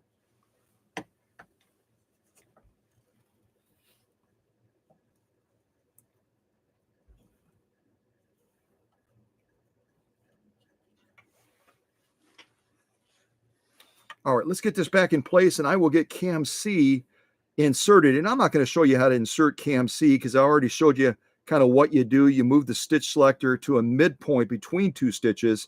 It pulls that finger back and then you can insert the next cam. I'm going to turn the stitch selector now to get the other cam out. Notice how that needle is moving.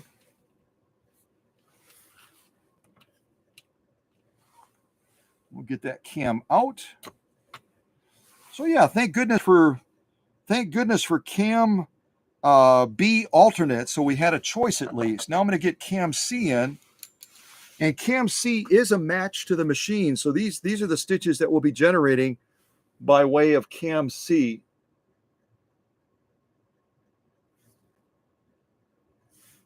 Hopefully you can see those in the shot.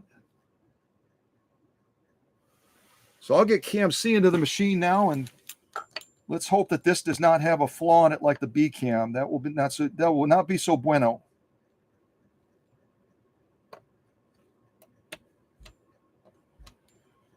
Feels like it's snapping in properly.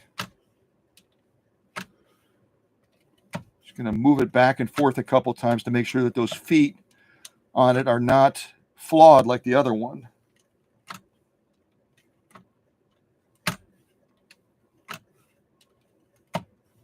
Good. It seems to be moving properly, so let's keep our fingers crossed that there's no issues with Maureen's cam C. It seemed to be moving properly on the cam stack to the motion of the cam selector.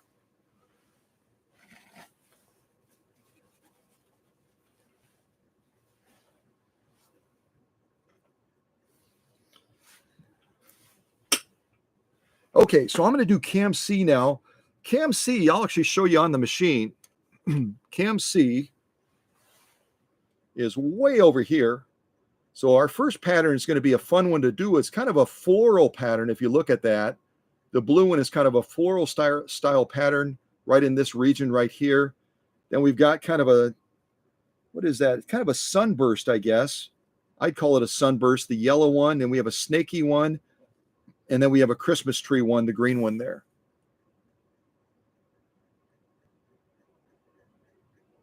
Cam C is probably, we'll see what you think, but Cam C is going to give us some very, very intricate patterns. We'll see what we think of those once they're sewn.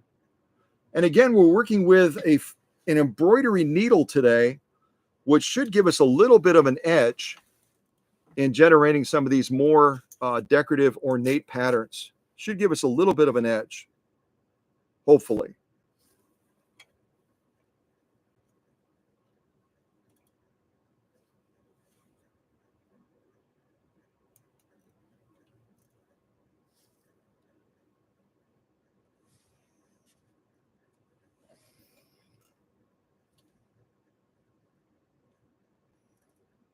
All right, I'm going to leave the camera right there. That looks like it's a fairly good shot.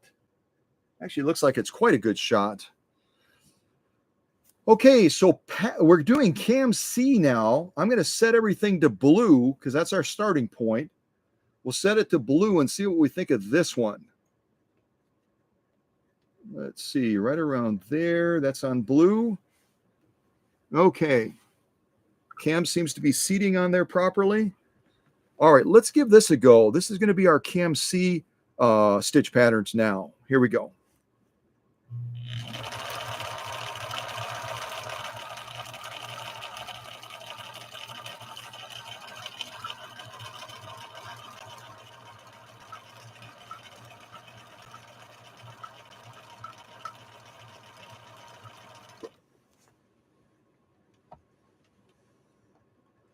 Oh yeah, I like that one a lot. That's a pretty one. And if I were going to be doing a lot of this embroidery style stitching with these ornate ornamental type stitch patterns, I would be going to a smaller needle than we have. We've got a size 90 needle right now. I'd probably go all the way down to a size 70. A size 70 would give us a little bit more definition of stitch pattern than we have right now. But all in all, it looks quite lovely, doesn't it? I'm going to kind of cut my hand over there to block out that light. Yeah, I like that one a lot. All right, let's move on to the next pattern for cam C. Oh, and I forgot to mark our cam B section. Let me do that real quick. Oh, there's my marker. So this is B over here. 1, 2, 3, 2, 3, 4. This is B. And then we're starting C over here. It's going to be our C column here.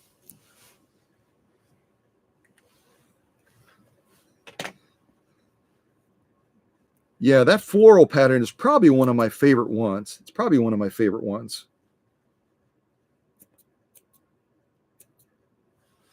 So I always say we learn lessons during these live streams. Some of them are planned, some of them are unplanned. The unplanned lesson that we learned today is that your machine can be running at the top of its game. It can be properly calibrated, all the different adjustments for tri-motion, feed dog feed, hook timing, and everything else can be absolutely bang on. But if you've got a flaw on one of your cams, if you have a flaw on one of your cams, it can throw everything off as far as what that machine is trying to do. Because again, the cams are going to be the programming chips for the machine. So if they have a flaw on them, it's going to cause the machine to do things that it's not supposed to be doing, which is what we experienced. But Cam C seems to be very happy so far. We've got our first pattern right there, a beautiful floral style pattern. Now we're going to be going to the next one, which is kind of a sunburst. That's what I call it anyway. And that's our yellow pattern. So I'm going to go ahead and make that adjustment. Notice again the needle moving. See that? The needle moving. So always have your needle clear the material. Always, always, always. There's our yellow one now. And that's set on yellow. So all of our settings are done now. I'm just going to show you again by manipulating the camera a little bit. Our stitch selector is on yellow now. Our stitch length is on yellow, and I've got it a little bit on the shorter side of the stitch region that we have as far as a choice. Again, some of these on the stitch length and the stitch width will give you some discretion. Do you want the pattern to be a little bit tighter or a little bit wider, a little bit more spread out? And then you can decide if you want to set it further to the right to make it shorter or further to the left to make it a little bit longer. I'm kind of like right on the edge. And then I've got the stitch width over here also set on the yellow region as well. So now we're going to be aiming towards trying to get a sunburst pattern from this Cam C. Sunburst is really a really pretty pattern. I don't know how it's going to present with pink thread, but it's one of my favorite ones within the Colormatic series. All right, let's do this one now. And again, listen to Maureen's Gretchen run. She is just running silky, silky smooth now after the workshop magic she got in Ocanto. All right, here we go. The next pattern. It's going to be the yellow sunburst pattern on Cam C. Here we go.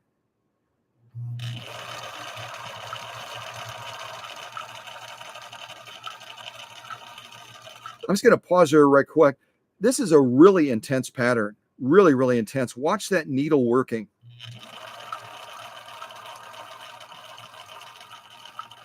Along with the tri-motion.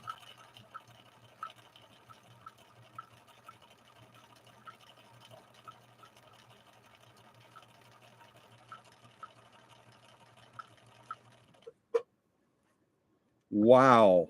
Wow. Oh, that's a fun pattern. I don't know if you can see that in the shot right now, but that is a really, really a fun pattern. And the machine wouldn't be able to generate this really cool stitch sunburst pattern if it weren't for the tri-motion and the needle movement working in perfect sync. I mean, like synchronized swimmers. Like synchronized swimmers, the tri-motion and the needle are doing exactly what that Cam C pattern in the back is telling them to do. Really quite lovely. Quite a lovely pattern. I cut my hand over there, see if you can see that even more clearly.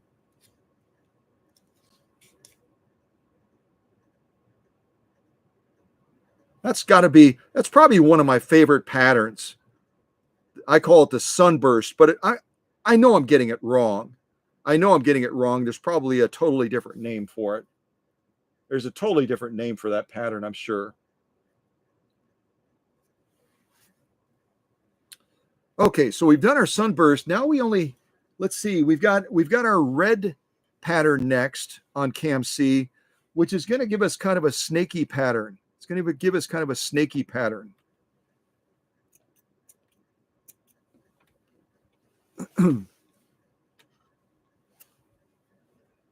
Oh, I do like that sunburst a lot. I like the floral too. I like the floral as well.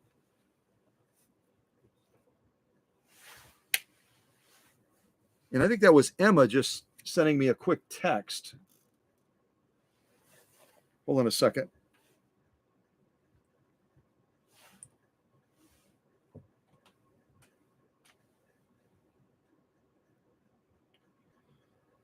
Oh, Kathy King has a question. Okay.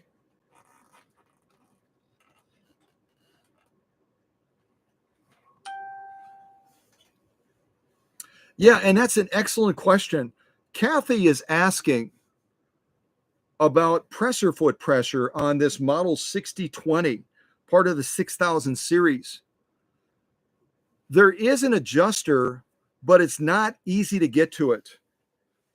It's not easy to get to it, Kathy. Down on the bottom of the faceplate, I'm going to adjust the camera a little bit. Down on the bottom of the faceplate, there's a little lever, a little tab that you have to rotate down in order to get the faceplate off. And then there is an adjuster underneath this cover, but it's not easy to get to it.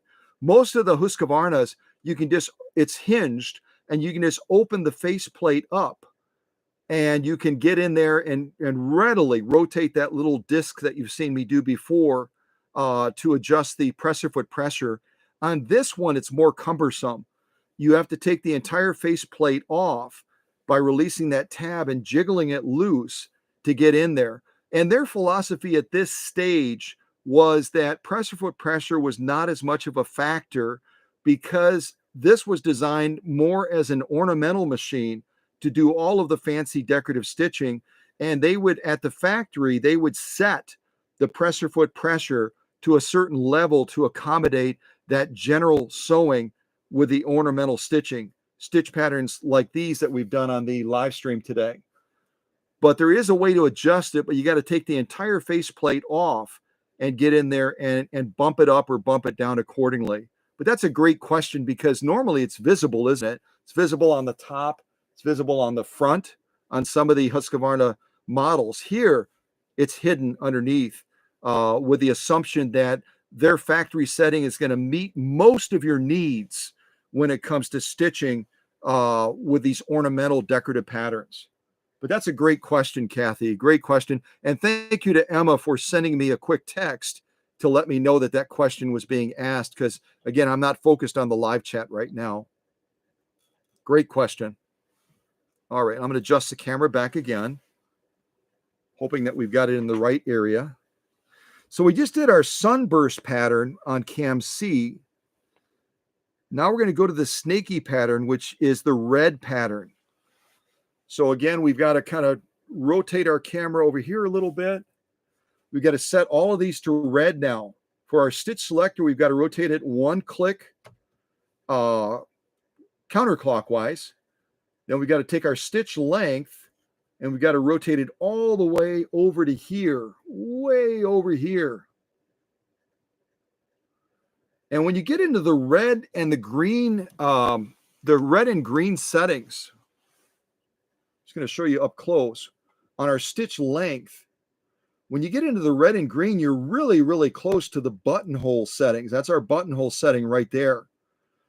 And so you want to make sure you don't go too far to the right in the region. See, we've got that little discretionary boundary where we can go all the way over to here.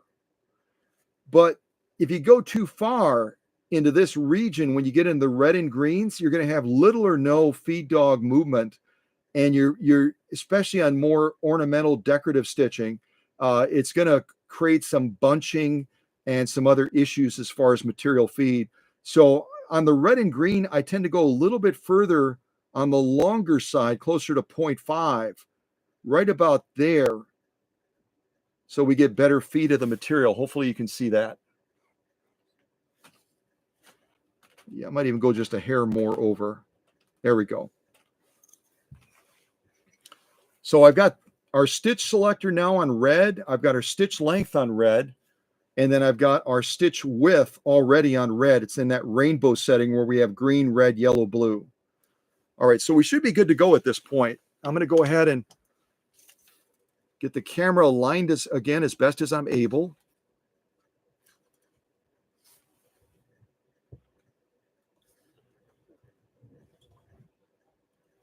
That lined a little bit better. Let me angle that a little bit more.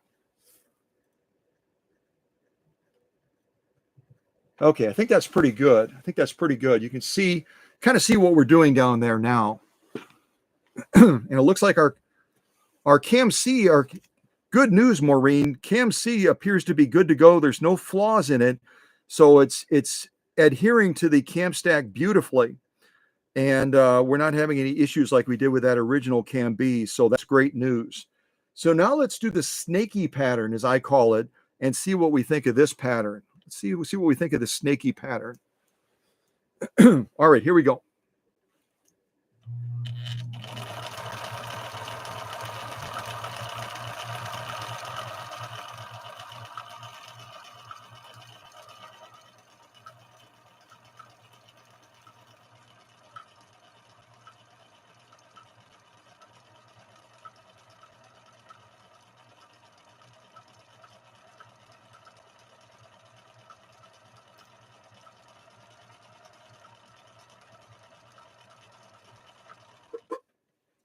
And I've got to say to Susie from Minnesota, I really like the way this needle is sewing. And if you join the live stream a little bit late, we're sewing with a unique needle. It's not just a standard embroidery needle. It's called a stick natal embroidery needle.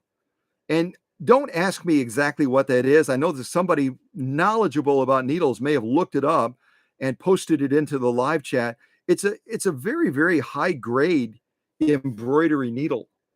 And Susie again sent me just a treasure trove of different needles that certainly were of use to her, but she was just being very kind and very generous, and sent me to include these really cool stick natal embroidery needles. And again, they've got different sizes. If I were doing a lot of this decorative ornamental sewing, I would go a lot smaller than I did, but I decided to be cautious and go with a size 90-14, since we're eventually going to be stitching a little bit of leather with this machine as well. But I love these needles, Susie. Thank you again. Thank you for that generous gift.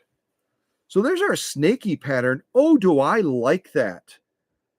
Out of any of the stitches we've done so far, I mean, I love the floral, I love the sunburst, but this snaky pattern is super duper cool. Very, very cool pattern. I'll try to get a little bit closer with the camera if I can to show you that one as well that we just did.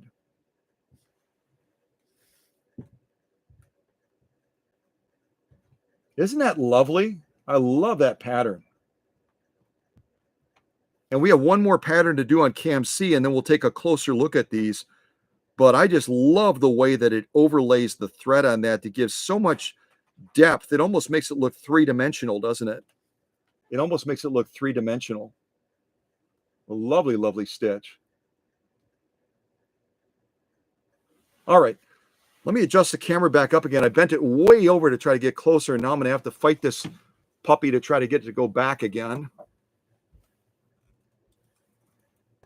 All right, let me rotate that back that way. Rotate it down a little bit.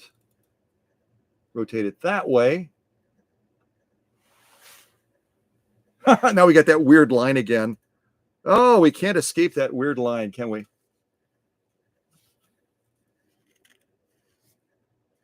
There, we almost got her licked there, I think. Maybe.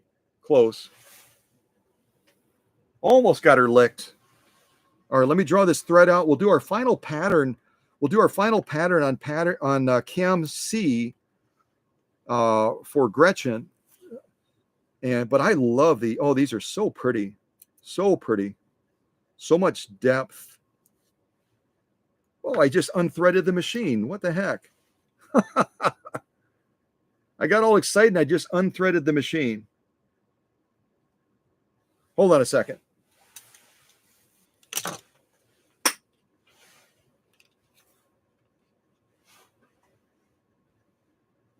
Yeah, that's okay. It gives us a chance to thread it, doesn't it, on camera?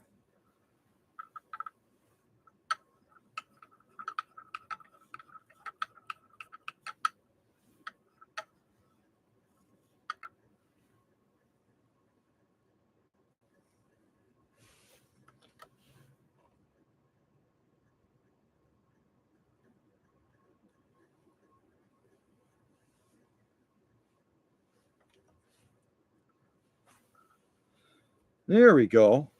Helps to have a threaded machine, doesn't it? Okay. I won't do that again. I might not do that again. I may do that again. Okay. Let's clip that thread. Clip that thread. Clip that thread. All right. If I keep sewing as crooked as I am, we may run out of space, but I think we'll be okay.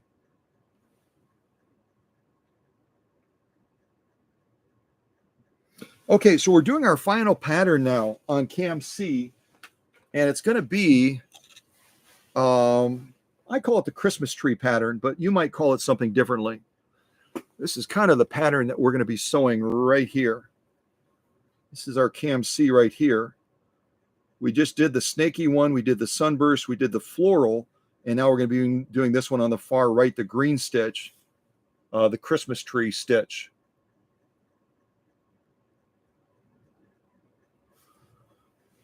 So if we want to do the Christmas tree stitch, obviously we have to change everything to green, right? So we're going to take our stitch selector. We'll turn that one click counterclockwise to get to the green. We're already on green here, so we just have to make a decision. Do we want this Christmas tree pattern to be a little bit more compressed, or do we want it to be a little bit more expansive?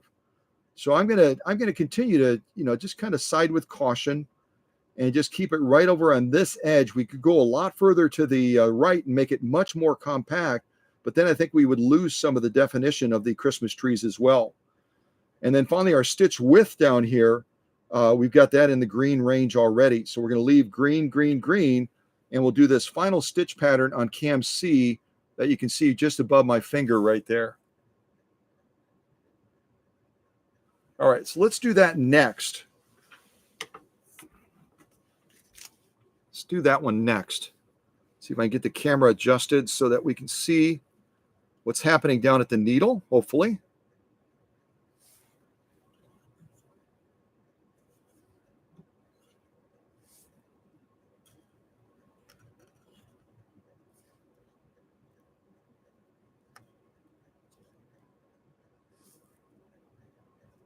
Oh, there we go. Okay, I'm going to take my hand off of it. I'm going to take my hand off of it and leave it alone for right now. Okay, so we're going to do the final stitch now on cam C. We've laid down, as you can see across this field of stitching, we've laid down a lot of stitches already. We did the 4 stitches from cam A. We did the initial stitch from cam B and then discovered that there was a flaw with it adhering properly to the cam stack. So I switched to alternate cam B and we laid down these additional 4 stitch patterns. Now we've laid down 3 stitch patterns from cam C, and we're going to lay down that final one now, which should give us an interesting little Christmas tree. We just got done going through the holiday seasons, so you can revisit Christmas now through this stitch pattern. Let me get my take-up arm all the way up, and we'll lay down this final stitch pattern off of cam C. Just checking my settings, green, green, green. Green, green, green means go, so I'm going to go right now. Here we go.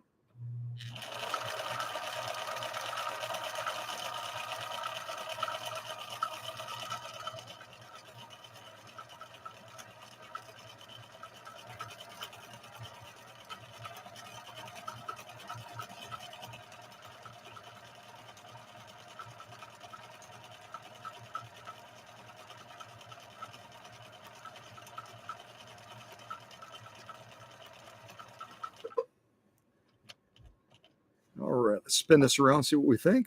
Oh yeah, that's lovely, isn't it? I like the length on these too. They're dense enough and they're defined enough. They're compact enough that they're giving some really nice clarity of stitch to that Christmas tree, but they're not so tight that it begins to shrink the size of that pattern down to a point where it's almost undiscernible. So I'm really loving cam C right now, from the floral to the sunburst to the snaky pattern, and now we just did the Christmas tree, wrapping up cam C. So I would say cam C, for me at least, and I don't know about all of you, and I can look at the live chat real quick. So far, my favorite is probably cam C, with these patterns that we laid down. Again, the floral, the sunburst, the snaky, and now the Christmas tree pattern. really quite lovely, lovely patterns as I'm looking at them. And you can see them as well nicely on the screen. So I'm going to look at the live chat real quick. I'm going to get something to drink. I haven't drunk anything the entire live stream as I've been blah, blah, blahing. Wet my whistle a little bit. And no, I don't have a Diet Coke today. I've got just good old fashioned, great value drinking water. So, yeah, I don't know what happened, why I didn't get my Diet Coke. I think probably Dr. Singer distracted me a little bit. He distracted me. Yeah, just a little. All right. Oh, hello to Michelle as well. Hello to Michelle. So we've got a lot of leaders present today, which is great. We've got Michelle, and she is Aval's Guard 78. We've got Christine from Canada. We've got Susie from Minnesota. We have Emma from Florida. So we've got all kinds of folks today, don't we? All right, let me see if there's anybody else that I need to say hello to that I haven't said hello to yet. I said hello to Rhea. I said hello to Kathy King. I said hello to our owner, Maureen. I said hello to, I did not say hello to Alexander. I did not say hello to Alexander. So hello to Alexander as well. And I said hello to Emma already. Who else? Scrolling. I love it when y'all are so chatty. I've got to scroll. And I still, hello to Kevin again. I still am not even close to the top. I mean, you guys have been chatty. This is awesome. And again, hello to Kathy King. Great question about pressure foot pressure. Kevin Orr. Mesa Group, which is Bill and his beautiful dog out in Minnesota as well. We got a lot of Minnesota folks. Isn't it wonderful?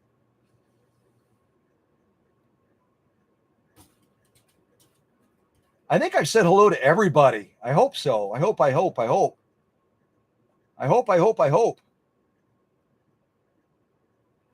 Oh yeah. Well, you are a celebrity, Alexander. You are. Like I said before, I'm honored. I'm honored and privileged. And I know I speak for the leaders as well.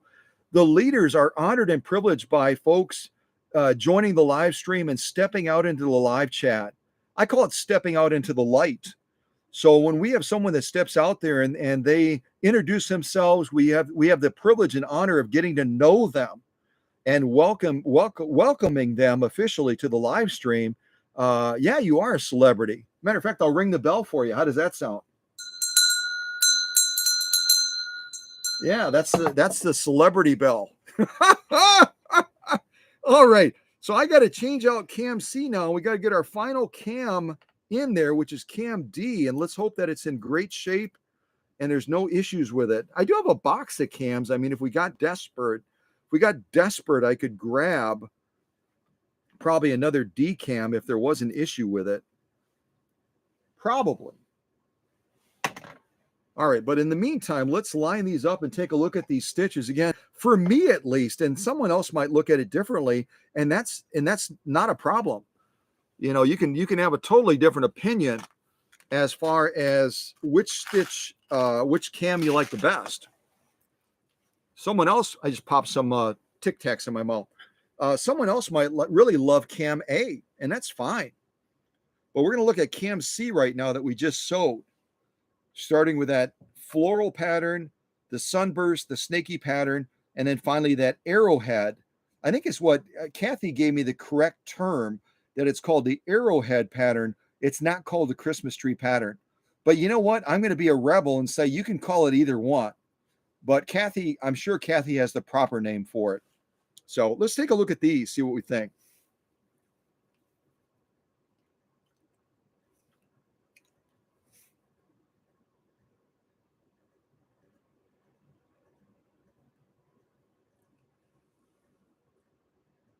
See if the camera's focusing. There it is. It took the camera a little bit to focus on that pink thread. I don't think it likes pink thread. I don't think it likes pink thread at all. I don't think it likes pink thread. I'm sure it doesn't. All right, let me see if I can lean the camera against there, and we'll kind of go up and down on these.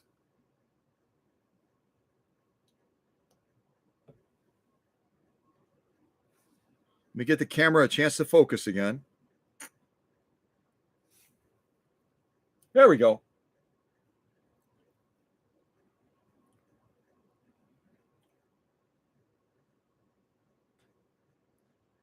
That is, I haven't said it the entire live stream. That is some page 34 plus stitching.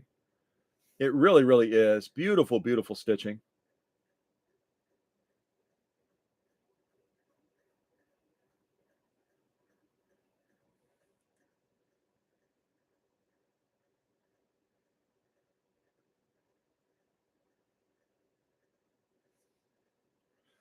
I'm going to slide this back a little bit. I think I'm too close to it. The camera's struggling with this pink thread, with this pinkish colored thread just a little bit. Let me go right about there, see if that helps.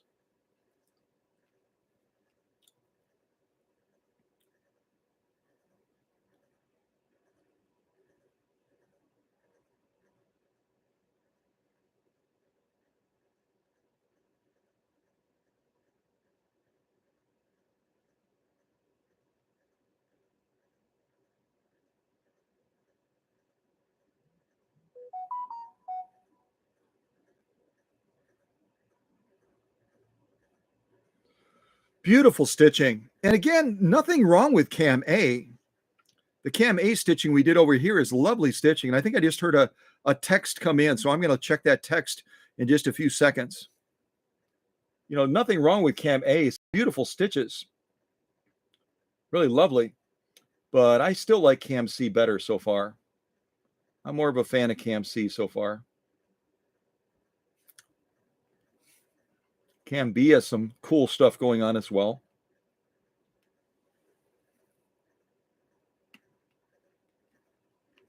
Yeah, nice. All right, let's look at the lock stitch. Turn it over, look at the lock stitching. So here's our lock stitching for Cam C, and we can certainly go off to the other ones as well.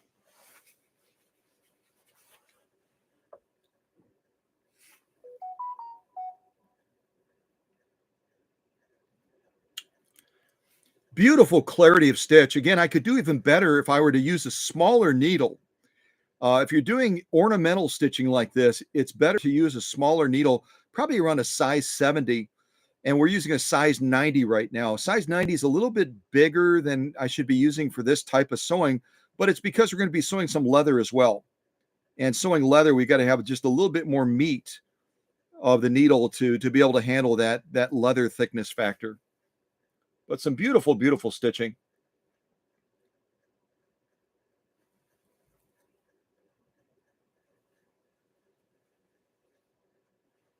See if I can get the right angle here. There we go. I think that's a little bit better. So then again is Cam C there on the far side there.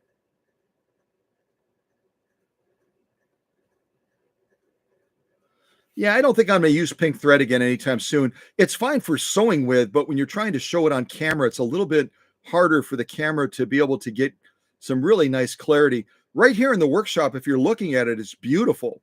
And I'll send this along with the machine when I send it back to Maureen in Minnesota. But when you're trying to get the camera to focus on pink, on yellow background, it's like, why did you give this to me? Why did you do this, Scott? Why?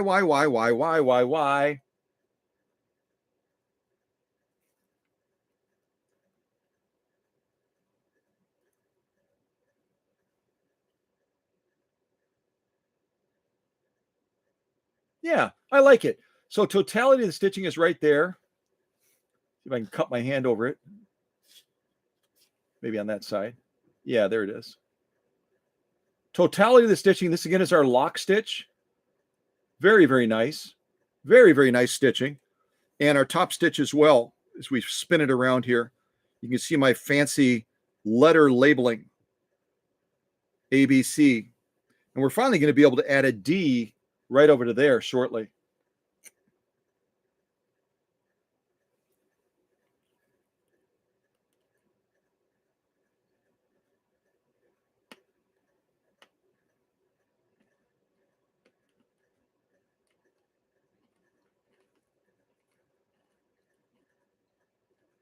Yeah, really cool. Really nice.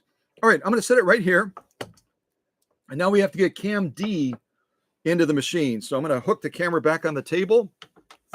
And I'm going to check my text message as well. I think I have a text message that I need to acknowledge. And again, instead of texting during a live stream, you can also call me. I think it'd be fun as heck. To get a call right in the middle of the live stream, and I could put it on speaker. Again, I won't show your number. I'll protect your privacy, but you could actually call me during the live stream, and then people could actually hear you ask the question, or they could hear your voice about a comment or whatever. It just kind of adds a different dimension as you're looking at that name in the live chat, and then you've actually heard that person's voice. You know what I mean? It's just kind of cool. Maybe I'm entertained easily. I probably am. I'm definitely entertained easily. Definitely am. All right, let me take a look at the phone real quick.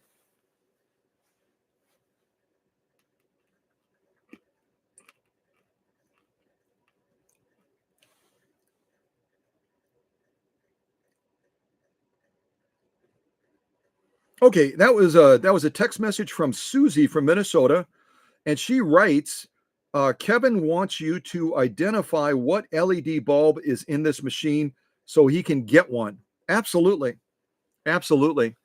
I'll do you one better. I'll actually take it out and show it to you. And I have a supplier that sells me my LED bulbs.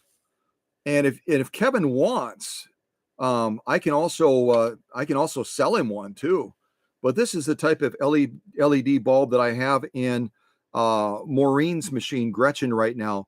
And it had an original incandescent bulb in there before, an original incandescent bulb. And again, the more of these little squares, these are not all created the same. There's some of these LED bulbs that only have 3 squares, kind of spread out in each row, in each column. There's some that have 4, and then the ones that I get have 5. They actually have 5 of these little squares. The more squares, the brighter the bulb is. Each one of these is going to generate light. So with each column having 5 of these, I don't even know how many there are.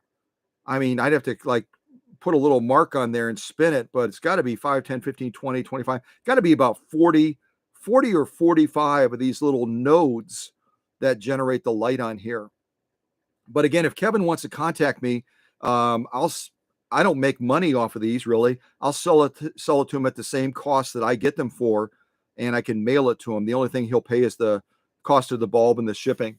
But these are fabulous. And again, they're not all created equal. There's people out there selling ones that have much fewer of these light node things on them, and they don't generate nearly the light that this one does in Maureen's machine right now. You kind of see it sticking down there. Where is it? See it sticking down there. I'll flick it on real quick. And it's like, boom! See, the camera hates this thing, but Maureen will love it as far as the light it puts out. I mean, it's just like you could literally land a plane with this thing. I mean, you could have a plane that's having trouble seeing the runway. We could plug Maureen's Gretchen in near the runway and turn this puppy on. Man, oh man, that plane's not going to have any trouble landing. We're good to go. We're good to go. Yeah, we are. All right, let's do D now. I'll actually mark D before I forget. So this is going to be our D over here. And we'll do these final 4 stitches. Let's hope there's no issue with this cam. If there is, I'll see if I can find a D cam as I bump the camera. See if I can find a D cam, and hopefully there's no problem with it. So again, what I'm doing off camera is I'm turning that stitch selector so that cam is fully extended, and then I turn that stitch selector in between 2 of the stitches, which causes that finger to retract so I can remove the cam without bending that reader finger that's on the back of the machine. Okay, so I'm doing that off camera right now because I've got the camera in a place right now, and I'm getting kind of exhausted moving it, so a little bit. I'll just rotate this up so you can see me turning this at least. So I turn that all the way as far as I can clockwise, and then that cam, oh, what the heck, I'll do it anyway. That cam is now sticking all the way out in the back.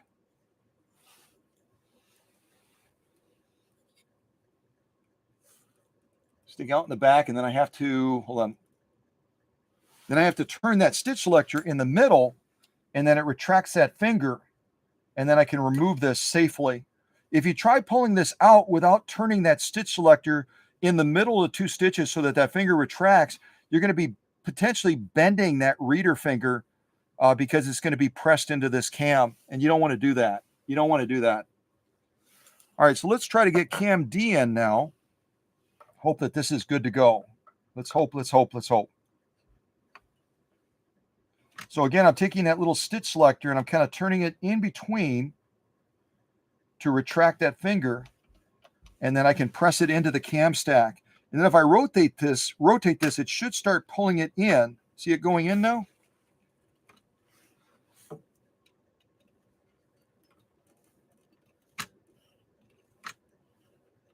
Oh, it disappeared. It's gone. Come back to us. Come back to us, Mr. Cam, please. And you can see this one is the little pedestal feet that snap into the cam stack are working beautifully on this cam D. You can see that it's moving properly with the stitch selector. That original cam B was not, unfortunately. Perfect. Okay, good to go. All right, yay, yay, yay, yay, yay, yay.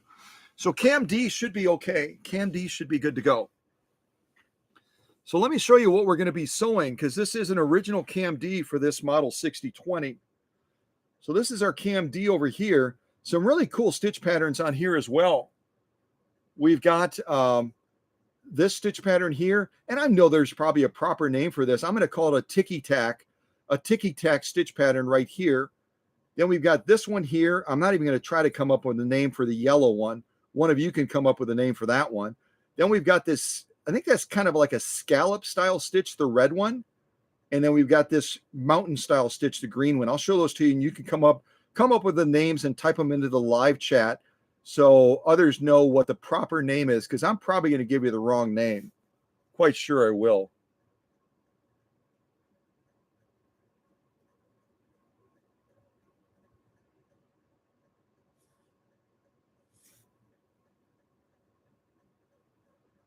There we go. All right. So this is our final sew off on this cotton material with a stiffener.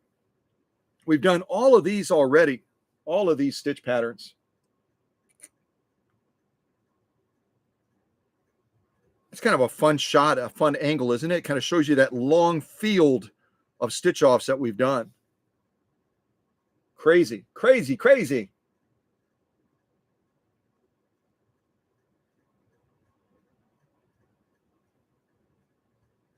Yeah, Cam C is my favorite. I'm sorry if I'm offending anybody. If I'm offending anybody, I apologize. But I like Cam C best so far. But we still have to do Cam D, so you never know, right? You never know. Beautiful, beautiful stitching. What an amazing Gretchen, you are beautiful. You are sexy. You are powerful. You're not powerful yet. Once we do saddle grade leather and maybe protected full grain leather, I'm not sure if we'll do both. We'll do one or the other. Then you'll be powerful too. But right now you're beautiful and you're sexy, because look at that stitching. I mean, that is just wow. Wow. Holy mackerel. Holy Jiminy Crickets. Amazing.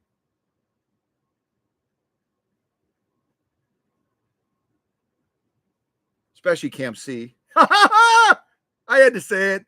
I love Cam C. Yes, I do. Yes, I do. Yes, I do. I love Cam C. The camera doesn't like Cam C. It's saying, we're not going to focus on that. Isn't that beautiful? Look at that. Look at that. Oh, my gosh. Oh, my goodness gravy. All right, I'll be good. All right, so I'm coming away from Gretchen now. And I'll get the camera attached back to the table again. Try to get the right camera angle for us, hopefully.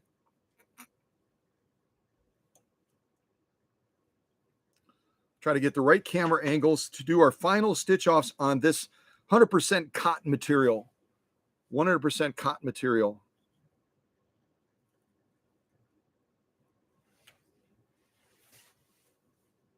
Oh yeah, that's pretty good actually. That's a pretty good angle. I just have to adjust it just a hair to try to get the needle in the shot if I can. There we go.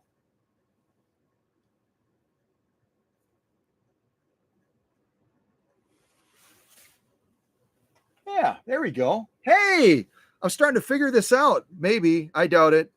I doubt it. As soon as I figure it out, something will change. As soon as I figure it out, something will change. Okay, so we're going to do cam D now. I'm going to start with the blue pattern. So off camera, I'm turning the stitch selector, and notice my needle movement. That's why we always have the needle out of the material when we're making changes to the stitch selector, stitch width, or stitch length, okay? So I'm going to turn it to blue and adjust our stitch length to blue as well. And our stitch width is already on blue. So let's do this next stitch pattern now on cam D. We only have four more stitch patterns to do, and then we will have done cams A, B. Well, let me correct that. We will have done cam A, cam B, one stitch line, cam B alternate, all the stitches, cam C, all the stitches, and hopefully we won't have any issues with cam D, and we'll do all the stitches from cam D. So yeah, that's a lot of stitching. That's a lot of stitching. We are stitchaholics over here. Yeah, we are. And we're not going to apologize for it. Yeah, we're stitchaholics. Yes, we are. All right, here we go. Cam D, let's give this a go. Here we go.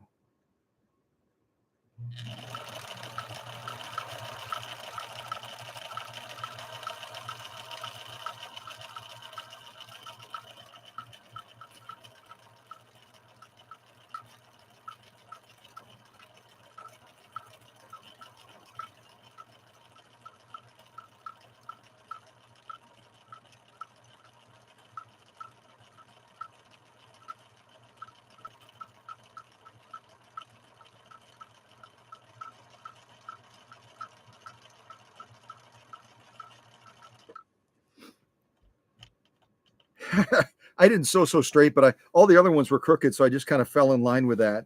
That's really a cool pattern, and I might start liking cam D better than cam C, because look at the intricacy of that.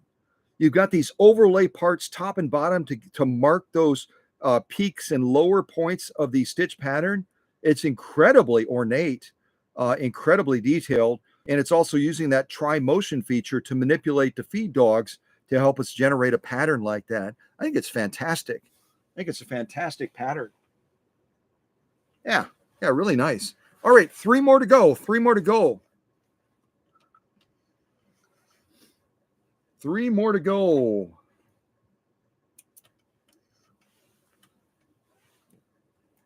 And I made sure to fill the bobbin nice and full, so hopefully I don't run out of bobbin thread during this live stream. That would be awful, wouldn't it? Yeah, that would be awful.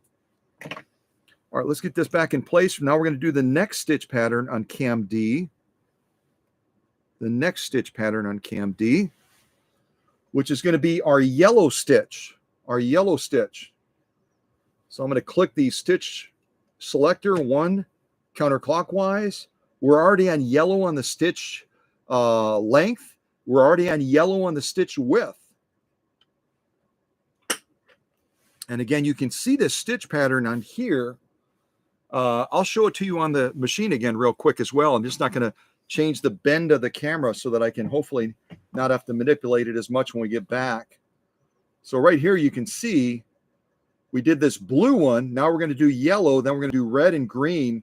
And that'll get us to the finish line as far as having sewn with all 4 cams, really kind of 4 1/8 or 4 1/4, because we did part of that regular cam B as well. But we're going to have some fun with these patterns, some really pretty patterns. This next one ought to be pretty interesting too, the yellow one. So let's see what we think of that.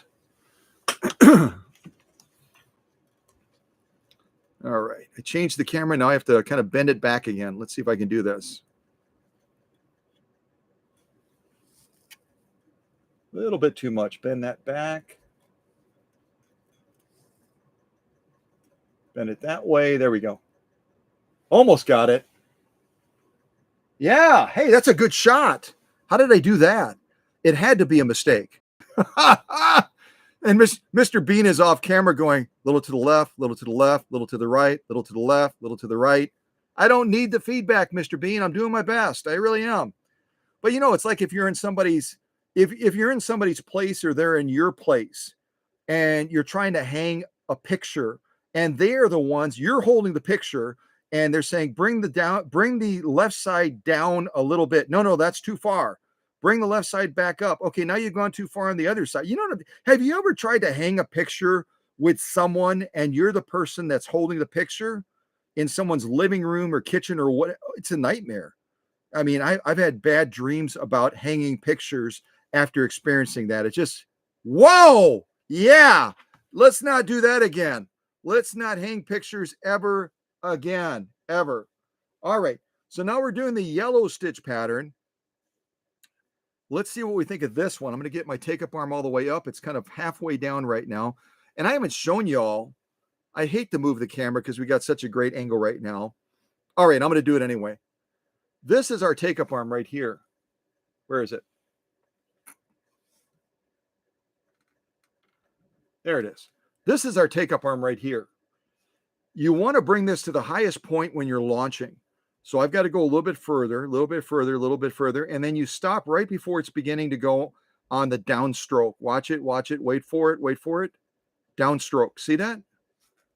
It's just starting to go on the downstroke. That's the best place to launch because it frees up the mechanics of the machine beautifully. All right, now let me see if I can adjust the camera back down. All right, be nice, be nice. We're on camera. Just focus right there, Mr. Camera. Focus right there. Yes, thank you. All right, good. All right, so this next stitch pattern now, the yellow stitch pattern. All right, here we go. Oops, I just bumped the entire thing. That was bad. All right, let's try that again. The yellow stitch pattern. Here we go.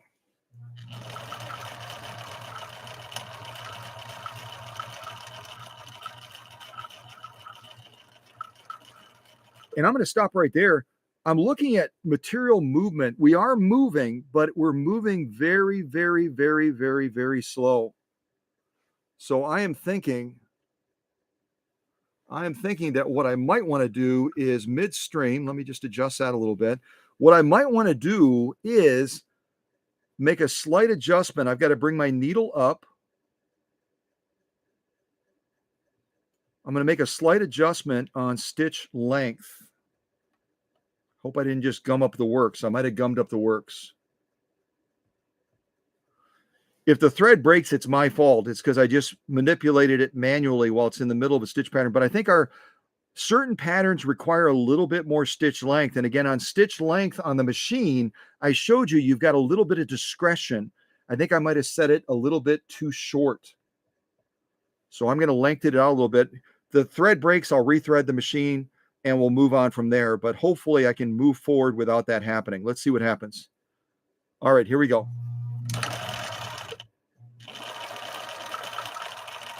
I don't think the thread broke. No, I think we're okay. I'm going to muddle forward here.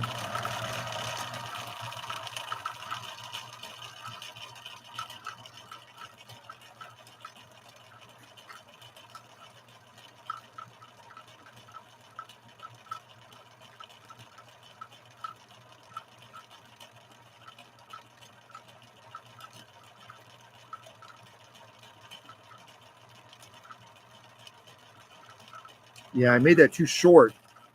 And that's the thing with decorative patterns, ornamental patterns. If you're given discretion in setting stitch length and or stitch width, and you set it either too long or too short, you're going to lose the resolution of that stitch a little bit.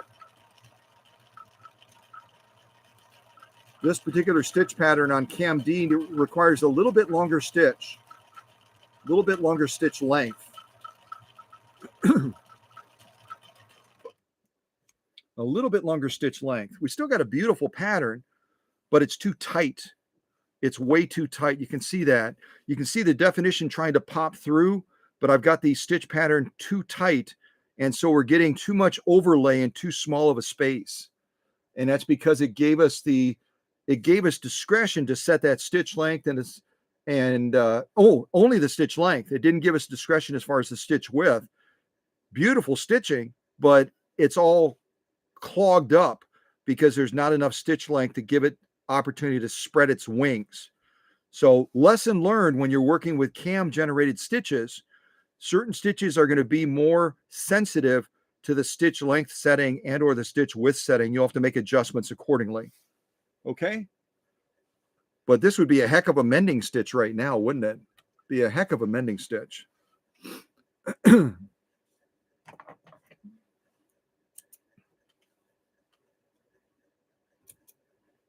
Give that a clip, get that to the rear. So that was our yellow stitch. Now we're going to do our red stitch next, and then we'll look at all these stitches at the same time.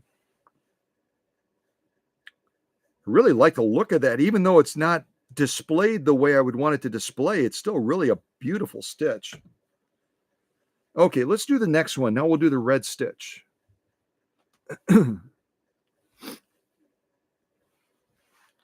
So off camera, what the heck, I'll do it on camera.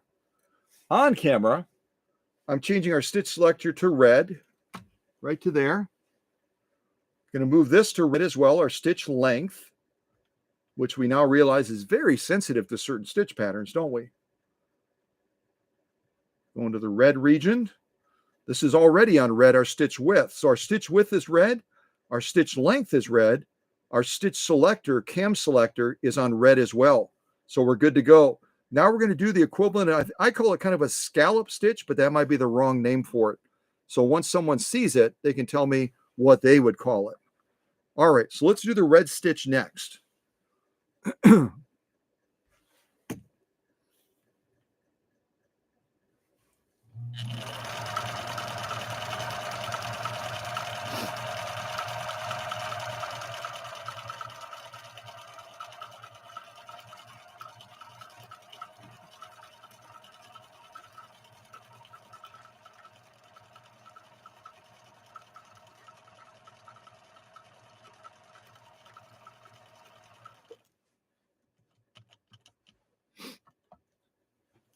Yeah, so that almost resembles, to some extent, it almost resembles that snaky type pattern, but it has a slightly different look as far as the spacing of the pattern elements in that. But that's a lovely one too. That's a scallop, and you could make that longer. You could make it shorter because you've got some discretion in the setting of that stitch length. But I think we've got a nicely defined stitch pattern there.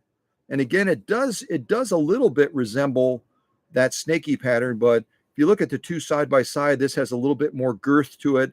This one's a little bit tighter and spans it out a little bit more. So yeah, lovely stitch.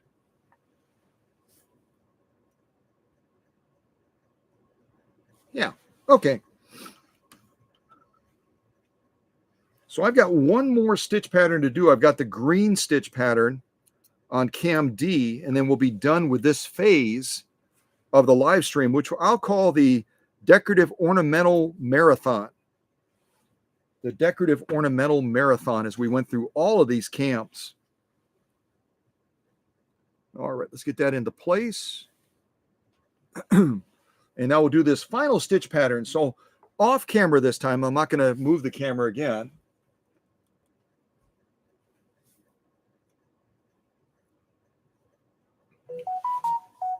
That may have been another text. Hold on a second.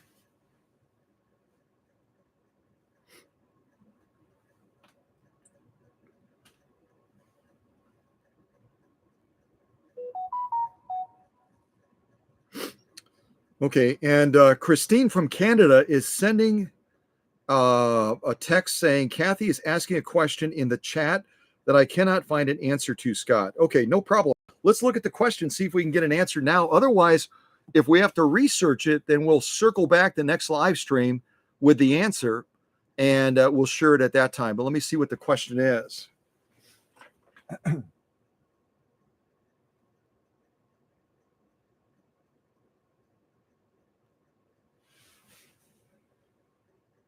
So the cams are not made. The cams are not made from traditional Bakelite. Bakelite is a very unique engineered material that once it's heated, it can't be melted again. This type of plastic that these cams are made out of, both the upper portion and the lower region, are going to be a type of polymer. I can't tell you exactly what kind of plastic they are, but at this phase, when this machine was made, they would have been using different polymers to make these cams themselves. Now, as far as the year of the machine, if the owner is still present, why don't we ask her to give us that answer? If Maureen is still in the live stream, Maureen, if you're still here, tell us the history of this machine, the provenance, and maybe that will reveal the answer for Kathy as far as the year that this 6000 series machine would have been made. Let's see if Maureen is still there. I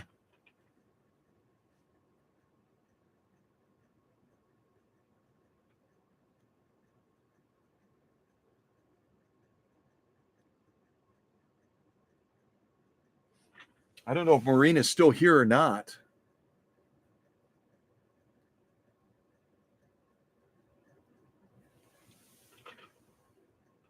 Okay, Maureen, tell Kathy, assuming you got this machine new, tell her when you bought it.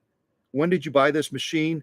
If you got it used or secondhand, then that's fine as well. And then I can give the general range of when this machine would have been made.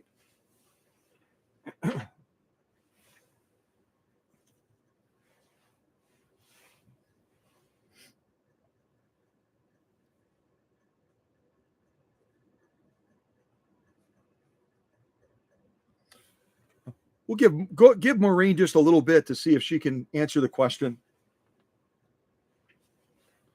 I always like to involve the owners when we can. I think that's great.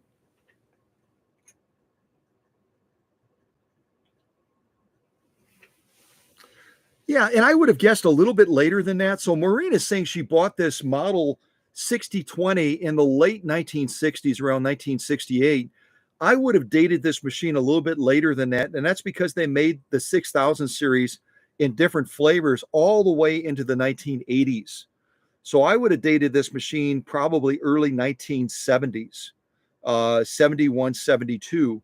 But the owner knows better than me when she bought it. So if she bought it in the late 1960s, again, the habit of anything that's manufactured is they will make items in advance and then release them to the public for sale. So it's possible they started making these even in the mid 1960s, and then they started releasing them around the time frame that Maureen bought Gretchen brand new, 1968 time frame.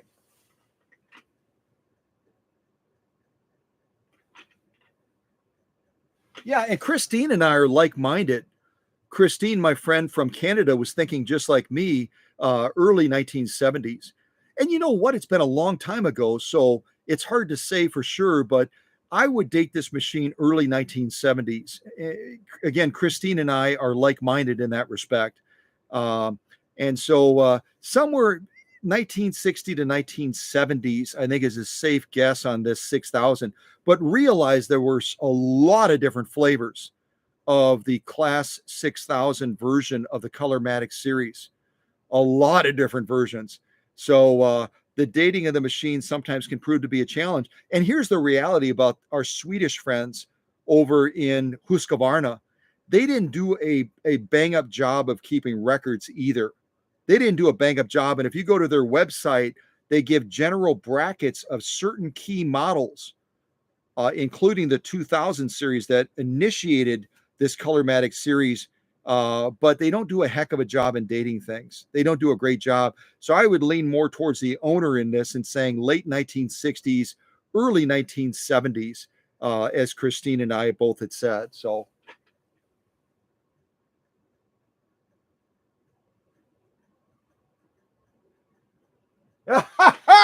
Christine is going to add one to her collection. God bless you, Christine. You need help. You need to go to VSM counseling right away, or you need to contact me because I have a model similar to this that I could sell to you. So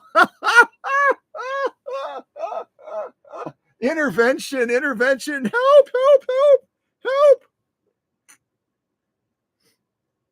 Okay, and someone had a question about the light bulb. Light bulb, where is it? Light bulb, light bulb, light bulb. I think they were wondering what Kevin needs to know what the watts of the LED bulb. I'm actually going to look that up real quick because I don't remember specifically. The watts of LEDs are always going to be less than incandescent. So if you have an LED light that puts out, say, 100 watts of light, it's going to be rated much, much lower than that. It's going to be rated much, much lower. Let me see if I can find that real quick.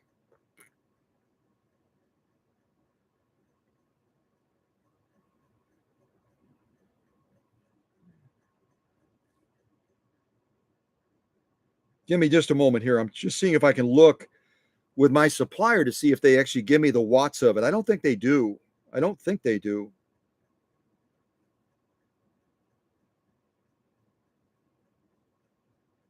Wait a second. Maybe they do. Ha ha! Yes. Okay. So here's the Kevin, I think, had the question. Here's the actual specs on the bulb that I supply, and the actual specs as far as the bulb that is in Maureen's Gretchen now. It's rated at 5 watts. You can see that right there.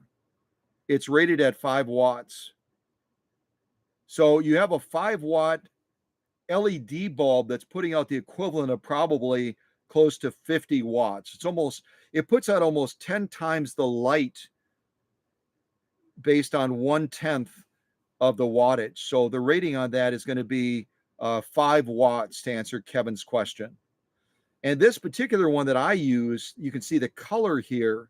It puts out what's considered a warm white light down here. You see it right there. Puts out a warm white light. But 5 watts is what it's rated at. Normally, an incandescent bulb you would put in here would be right around 25 watts. So you're looking at 1/5 the wattage with almost 10 times the brightness of light. 1/5 the wattage at about 10 times the brightness of light. So quite a difference, quite a difference. And again, it's wonderful. It's wonderful for the sewist, but if I turn it on right now, it just drives the camera. It drives the camera absolutely buggy. Right now, we can even see the stitching. Wow, yay. Now, all of a sudden, see what it does? So for cameras hate LED lights. They just do. But sewists love LED lights entirely. I think I may have gotten another text. Let me just take a look at texting real quick.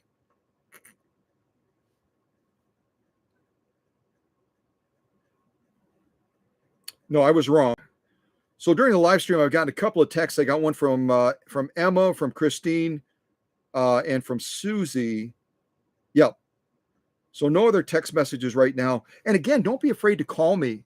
I would love to have somebody call me just so I can put them on speaker and we can hear their voice. That would be a hoot. Matter of fact, I'll tell you what. I'm going to make you a deal right now. I'm going to make you a deal. Susie from Minnesota has generously given me some really, really cool cow country hats. If someone is willing to, not one of the leaders, if someone is willing to call me right now, 920-454-0393, and allow me to put them on air. In other words, I'll put them on speaker. I'm not going to show your number. I'm not going to show your name if that comes up as well. But if you're willing to call me right now, not text me, but call me, I will give you a choice of one of the hats, and I'll mail it to you. You'll have to text me, obviously, your address afterwards. But if you're willing to do that, that would be super cool. He's got another text. Hold on.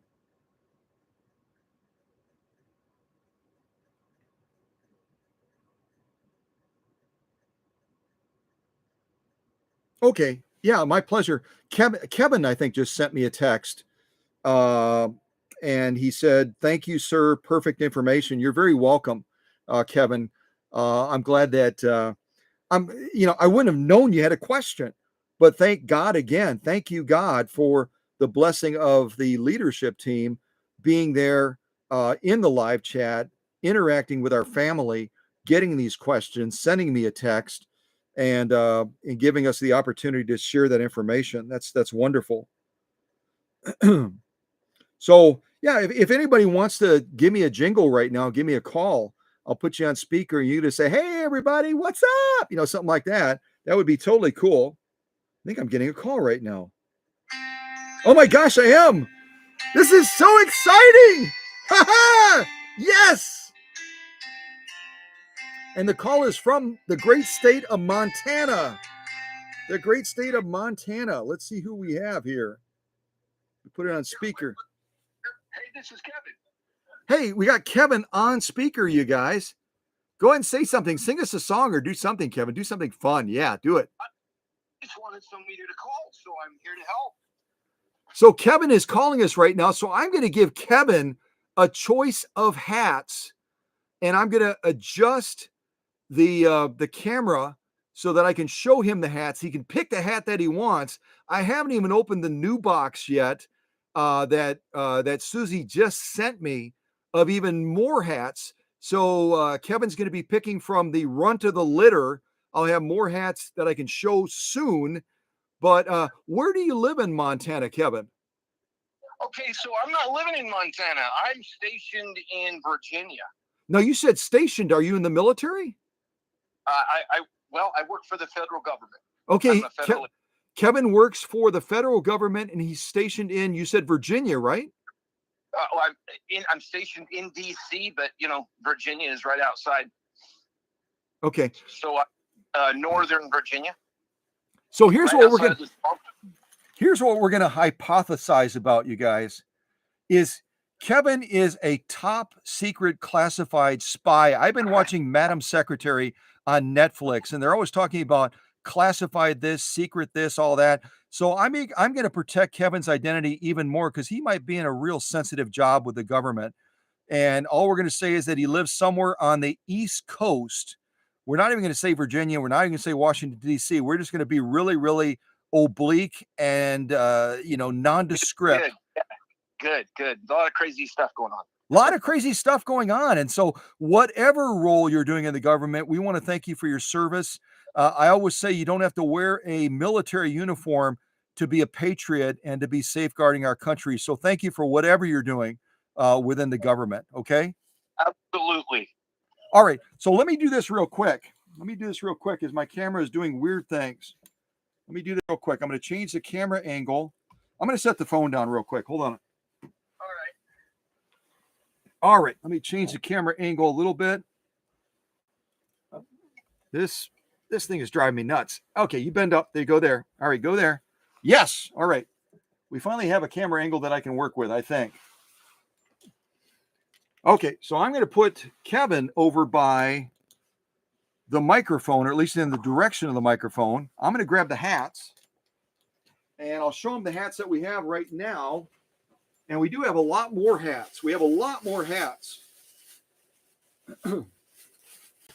But these are the ones that I have access to right now. So, all right.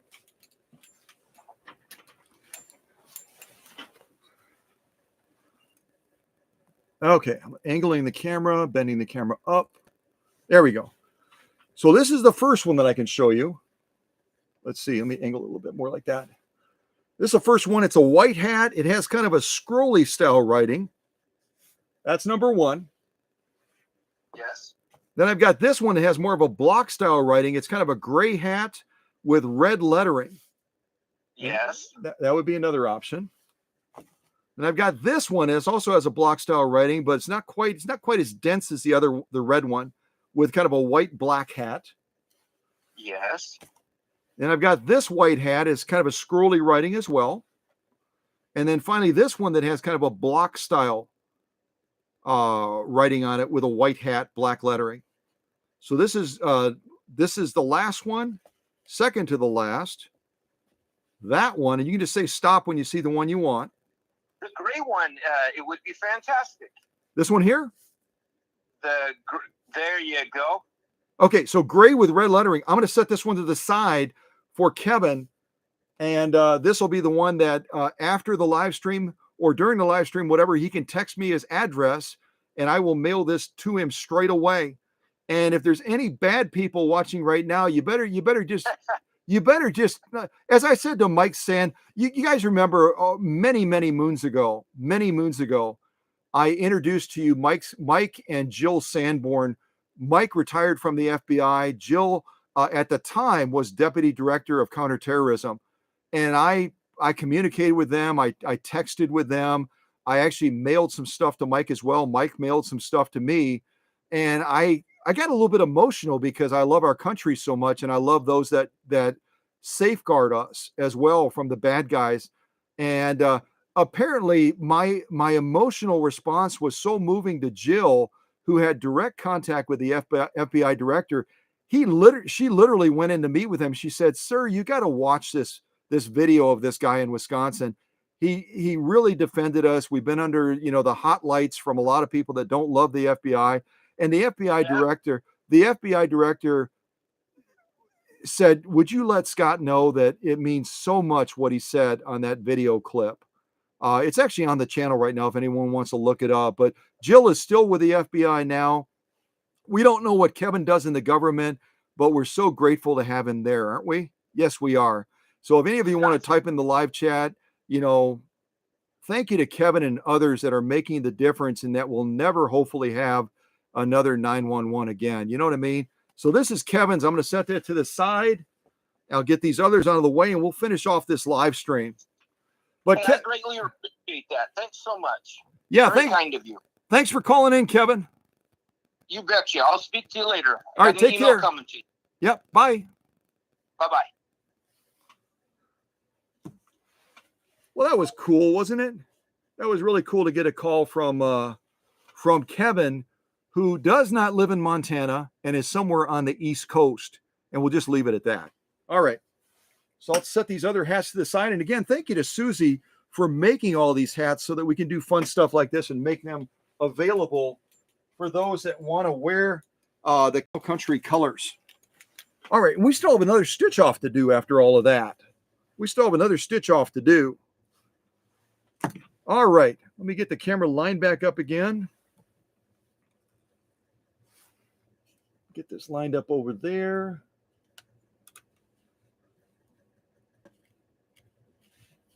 Almost got it. Maybe got it. I had the perfect angle before, and now I'm going to battle this thing to try to get the correct angle again.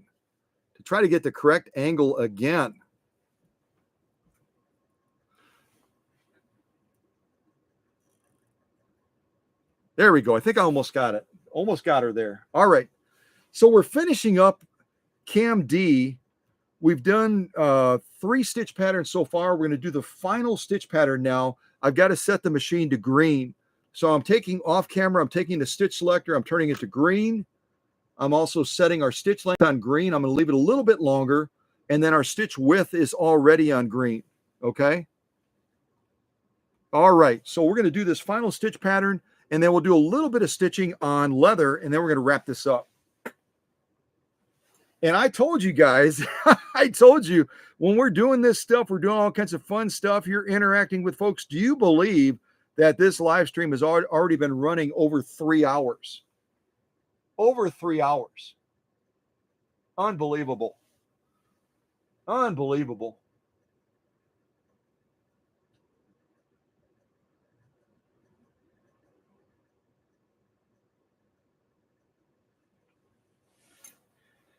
Okay, so I'm going to do this final stitch pattern. We'll do a little bit of leather sewing on Gretchen, and then we'll wrap up this live stream. Because I know that all of you are busy, and you got other things to do on Saturday other than just come together as a family, but I sure appreciate you doing it. All right, and I know the leaders do as well. All right, here we go. Final stitch pattern, Cam D, and I'm not even going to try to describe it. It's kind of a mountain thingy going on. You know what I mean? Probably has another name. All right, here we go. Final stitch pattern. La, la, la. Here we go.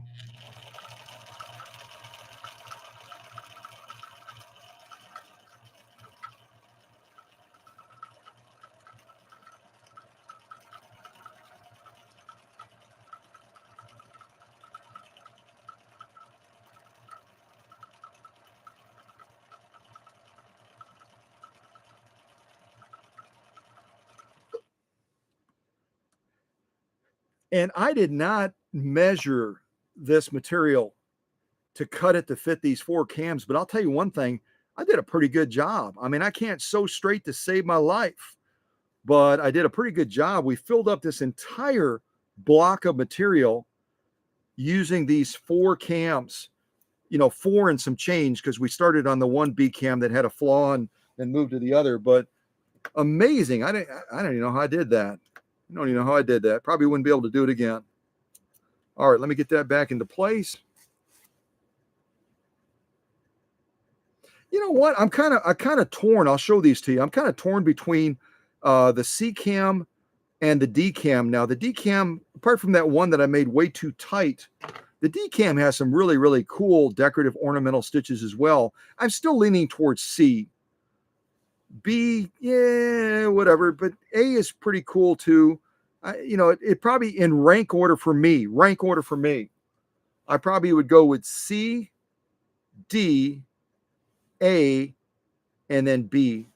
That would be my choice. You could type your choice into the live chat if you want.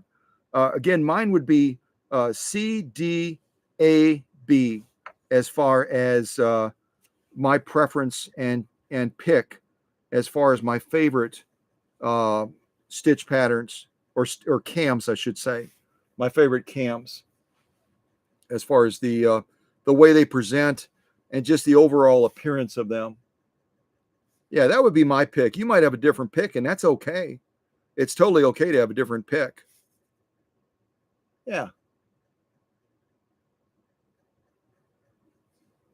Try to get a little bit closer here. Yeah, I better just put it on the stitch sew off thingy, because the camera's not liking the light angle that I have right now, that's for sure. All right, let's take a look at all of these at this point. Let's take a look at all of these. We'll look at D first because we just did that one. Let's look at D first. So these last 4 stitch patterns are going to be our D.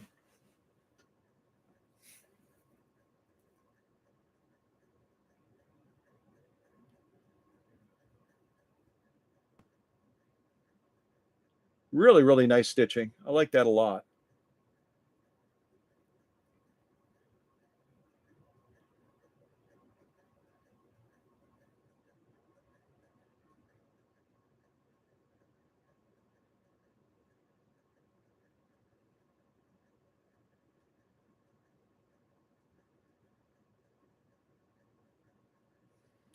I got to move that closer to the edge because I'm running out of space.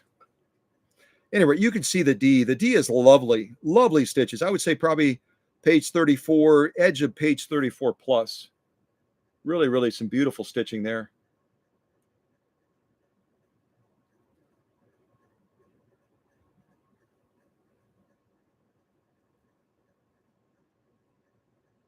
I'm going to slide over and look at C. C next. C is kind of my favorite out of the cams. But again, realize with the Colormatics, you're not limited to A, B, C, D. They've got E, they've got H, they've got I. I is like a really, really coveted cam when it comes to the Colormatic machines. Really, really coveted.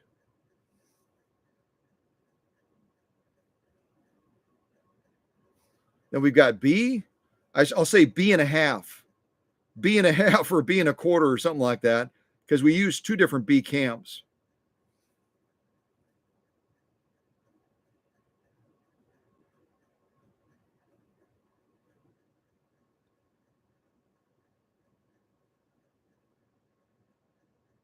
And then finally, A. We started with A, and I like a lot of the patterns on A as well.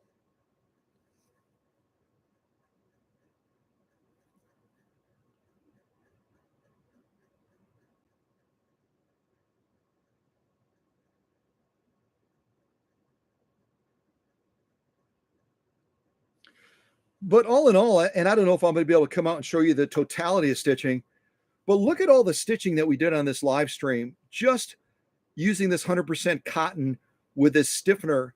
We lay down all of this stitching live on camera. And Gretchen Gretchen she should be able to take a bow. She should be able to take a bow right now because she did a brilliant job laying down these stitch options on camera, and even being patient with me as I was battling the light and trying to get the light to work for us as well. So beautiful, beautiful job. I'll turn it over, look at that lock stitch real quick. I don't think you're going to see any difference at all. I got to go over on this side now. We'll start with the D and kind of go across D, C, B, and A as we go across those stitches. But I think you're going to see brilliant stitching for the lock as well. And I say it all the time, the lock stitch is more difficult for the machine to generate because it has to sweep down through that material and pull that thread back up again. Beautiful stitching.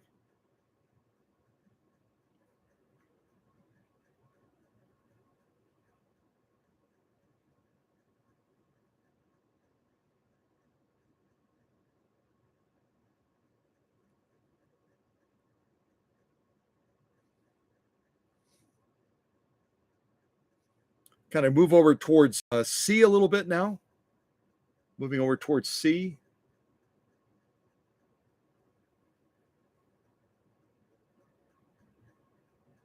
Try to get the right angle for light here.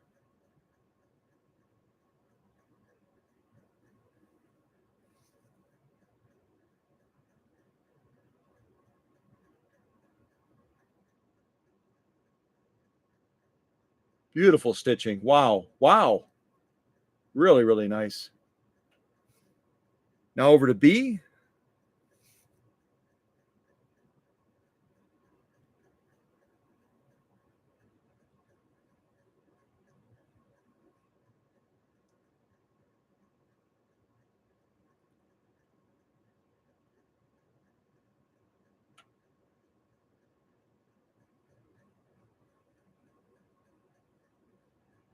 And finally, A.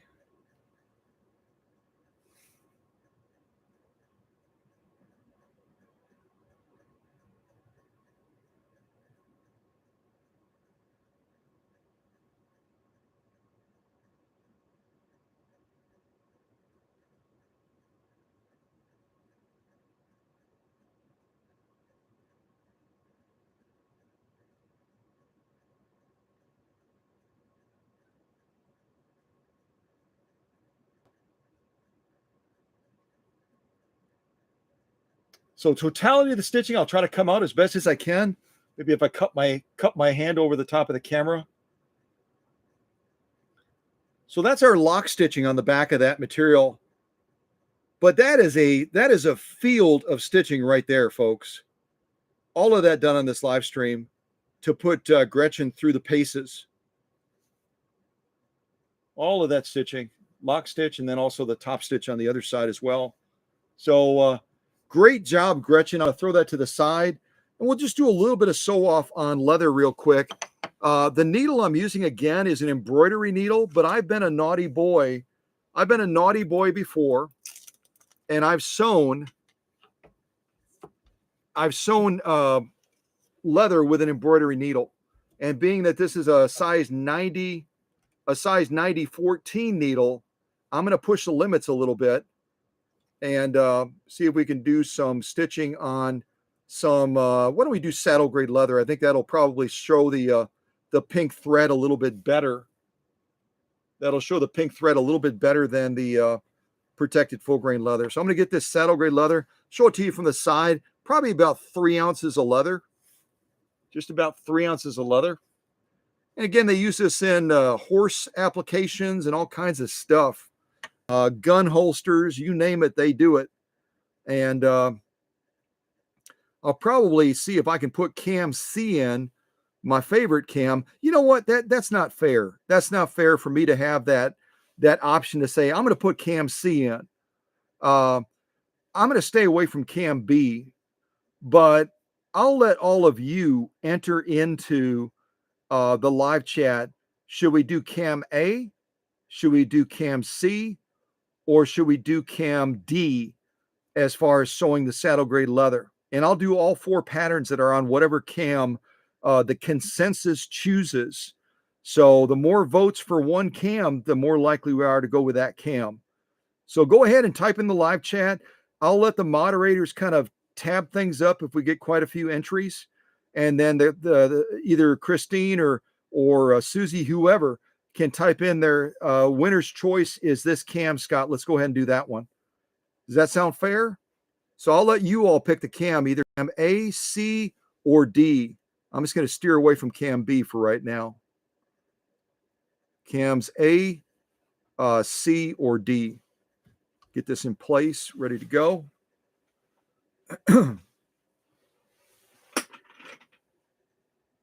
Christine is going with cam D. See if we have any other votes.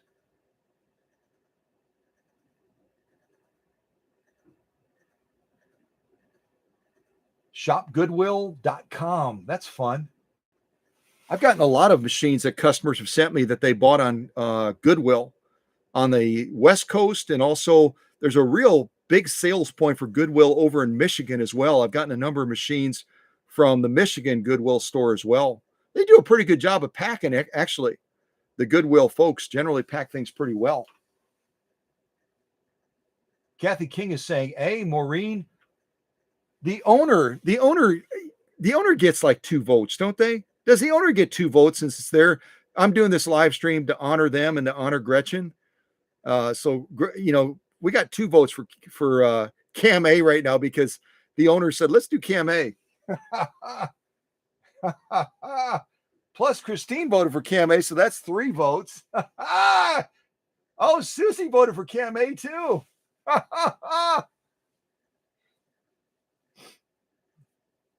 All right, we'll go with Cam A. Cam A it is. So let me change the angle of the camera a little bit.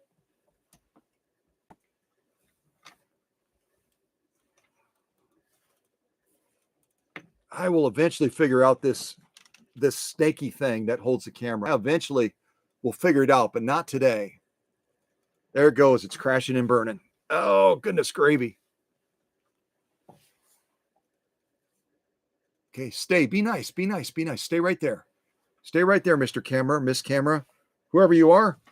All right, so what I'm going to do, you can kind of see me from above here, is I'm going to be turning that stitch selector again to get that cam stack to fully extend out so I can safely remove cam D. You can see it starting to pop out there right now. And then once I get it fully extended, what I do is I then turn it the opposite way in the middle of the 2 stitch patterns so that that finger retracts and I can remove the cam safely without bending the reader finger. That's kind of what I'm doing right now. That way I can take out cam D that we just used. And now by popular vote and also by decree of the owner, I'm going to go ahead and put cam A in. And I'm going to turn the stitch selector to the midpoint again between 2 stitch points so that finger pulls back and I can slide the cam into place.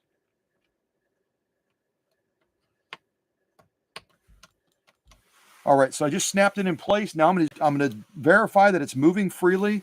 My needle is free of the leather. Turn that. We should see it starting to move. There she goes. She's going all the way in beautifully. Now we're going to go the other way. Extend her back out. You see she's popping out again nicely. So, yeah, it happens. Once in a while you get a cam that has a flaw in it. Cam B, the original, is a flawed cam. But the alternate that Maureen sent 2 cam Bs, 1 cam A, 1 cam C, 1 cam D. The other cam B seems to work fine. So she and I can talk afterwards if she wants me to source her from my collection another original cam B. If I have it, then I'll go ahead and put that with Gretchen when she heads back home to Minnesota next week. Next week, I'll pack up Gretchen very carefully and get her heading back to Minnesota. And yeah, all right. So we're going to do cam A on leather using an embroidery needle. Yes, we are naughty. We are naughty, naughty, naughty. All right. Let's get that set over there. Try to get the camera angle so that it's angled at the right angle. Now, even the camera, I don't think, I think part of the challenge with the camera is it does not like pink thread, but it also does not like pink thread on yellow 100% cotton. It's just totally messing with it. Now we're looking at this leather and it's pretty doggone happy right now. It's pretty doggone happy. Yeah, yeah, it is. All right. So hopefully we end up okay. This again is a needle where we're using that Susie from Minnesota, along with a lot of other needles sent me. It's called a stick natal. Oh, let me say it correctly. It's called a stick hyphen natal embroidery needle. And I'm using a size 90. This particular pack comes with a size 75 and size 90. 75 is a size 11, and we're using a size 14. There it is. Yeah, okay. All right. So I've got to change the controls now real quick. Change the controls for the final time. The final time, not the final time because we have to change it. Yeah, you know what I mean. All right. So right now we're on 3-point zigzag. Now I have to turn us to blue. Now we're on blue. We'll move our stitch length to blue as well. Stitch length to blue. We'll go right in the middle. A little bit on the shorter side, maybe. Yeah, just a little bit. And then we're already on blue on our stitch width, which is this rainbow setting where we have like all the different choices at once. All right, let me angle the camera back down. See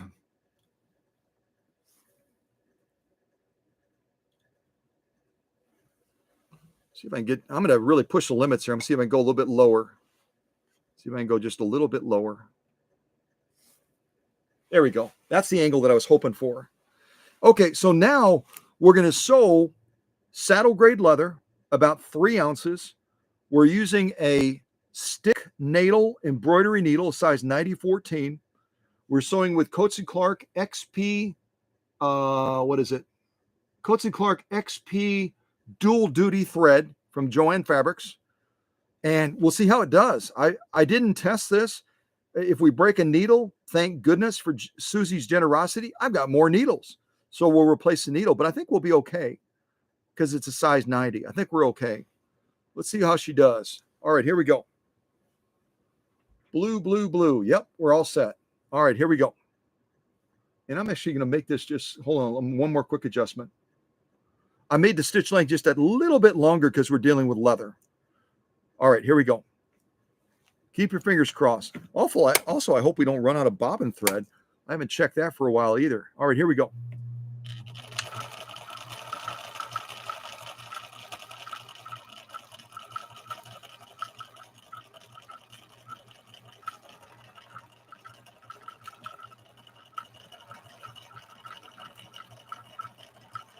Look at that tri-motion working as it's manipulating that leather back and forth. It's really quite fascinating, I think.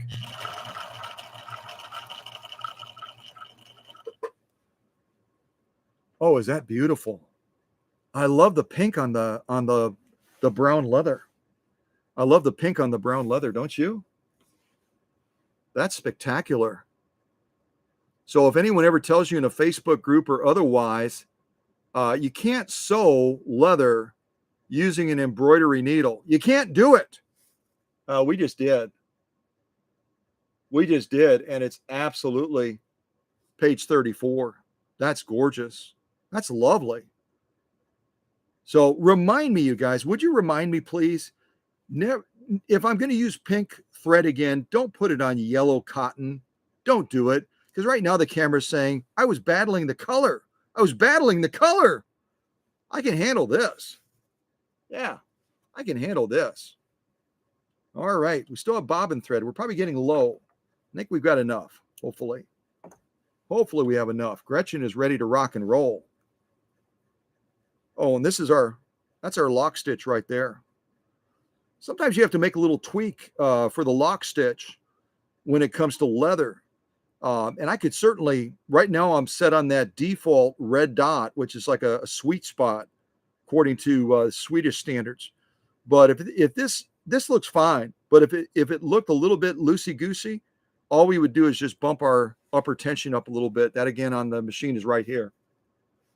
Right now we're set on the default. We would just bump it up to say around 6, but I think we're okay. I think we're okay.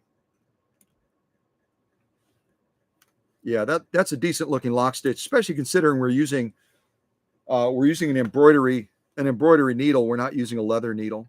So lock stitch, spectacular. Top stitch, spectacular. Let's keep going. Let's keep going. Let's rock and roll through saddle grade leather. Gretchen is saying, I'm ready for this. I'm ready for this. I want to show off for mommy. Mommy's watching right now. I want to show off for mommy. Yeah, I do. All right, so let's do yellow now. Let's do yellow. I'm going to change it off camera. Notice my needle is clear of the leather. There's our yellow, yellow, yellow. We're yellow everywhere else. So let's just get that take-up arm up to the highest position, and we'll lay down our next stitch pattern on cam A. All right, here we go.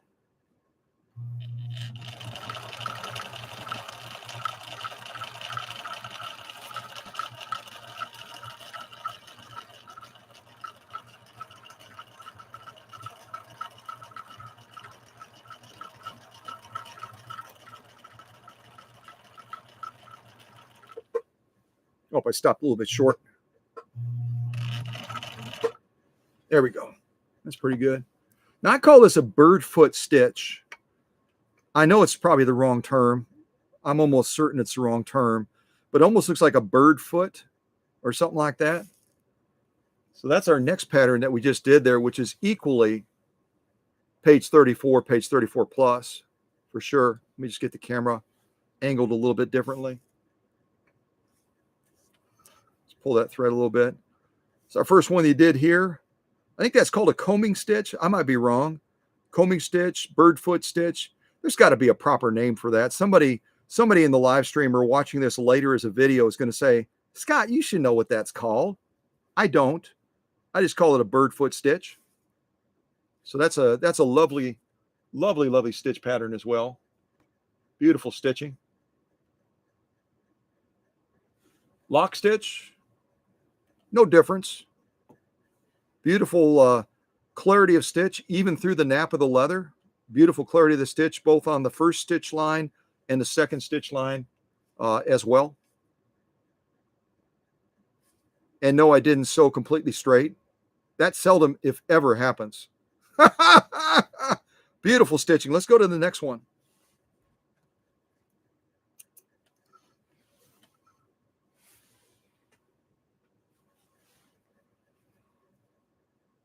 Give these a clip also.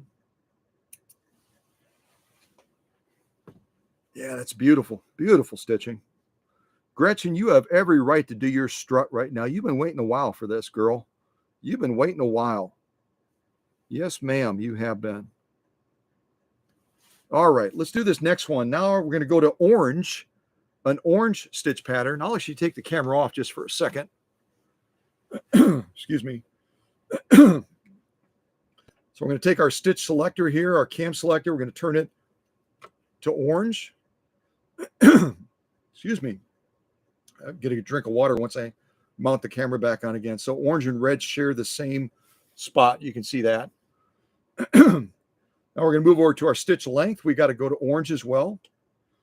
And you can see we've got a little bit of a range choice here on the orange. We can stop right there and make it a little bit longer, or we can go more towards the edge, towards the middle, or we can be incredibly aggressive and go all the way over to here.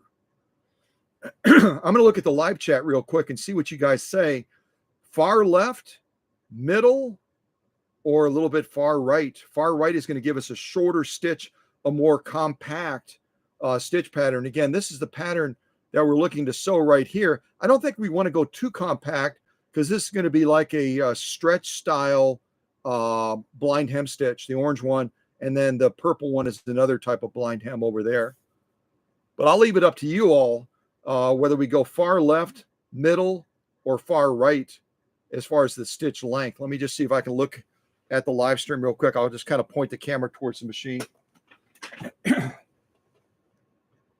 Kathy's saying far left. Far left, please. Susie just wrote.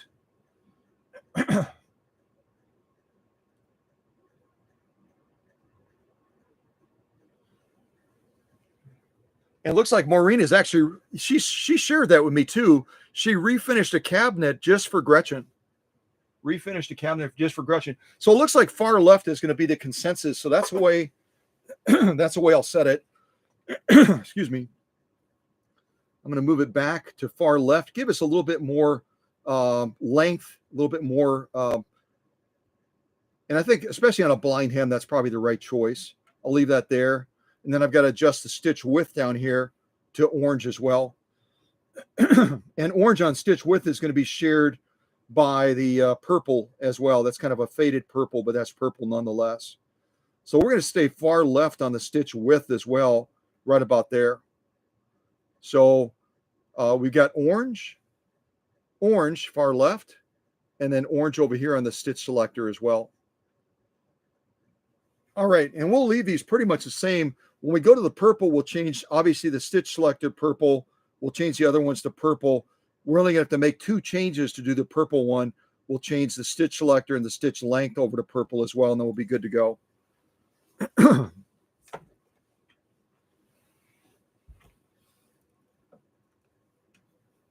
All right, now I'm bending the snaky thing again. Try to get it pointing the right direction. Yeah, that's pretty good actually right there. And you can see the camera's doing so much better now that it doesn't have to focus on that yellow background. Yellow background, please remind me, y'all, if you see me pull out something yellow, send me a text, call me, shoot up a smoke signal, say, Mayday, Mayday, warning, warning, Will Robinson, don't use yellow on camera. The camera hates yellow. It apparently hates yellow for some reason. Yeah, I don't know why. Okay. So we're all set to do the next pattern, the orange pattern on cam A. Orange pattern, cam A. All right, here we go.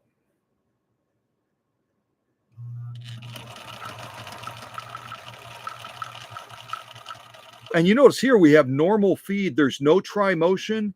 It's needle swing and normal feed dog movement.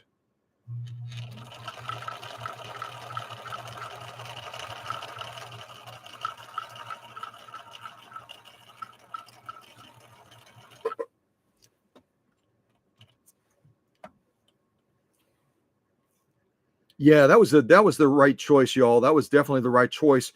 We went far left. We gave it a little bit more spans to kind of spread itself out a little bit more.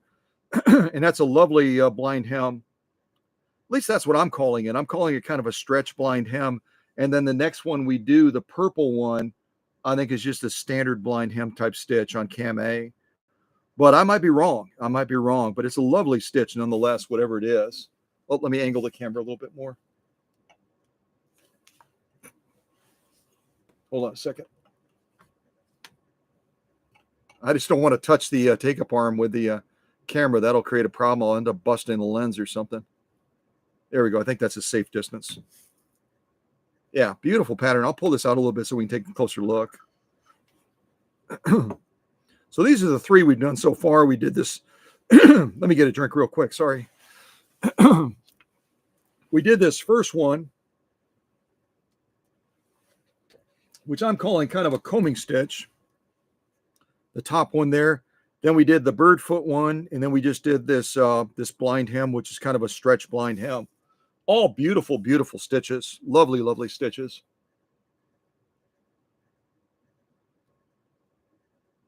And again, we're using a stick needle embroidery needle size 9014 to sew leather. I don't think most people do that. But at Cow Country, we push the boundaries all the time. And we do stuff that get me all kinds of notes from people around the world that I'm now pushing more towards my leadership team. Christine can tell you.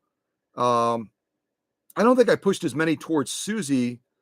I've been pushing them towards the ones that come through Facebook. I've been pushing them to Christine and Bill.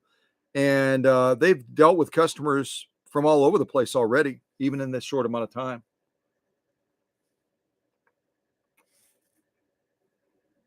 Yeah, beautiful stitching. Lock stitching on the back, no difference. Beautiful lock stitching as well on this saddle gray leather. Again, sewing with Gretchen from Minnesota, Maureen's treasured machine that she's had from the late 1960s going into the early 1970s. Beautiful stitching. Let's go ahead and do the next stitch pattern. Excuse me.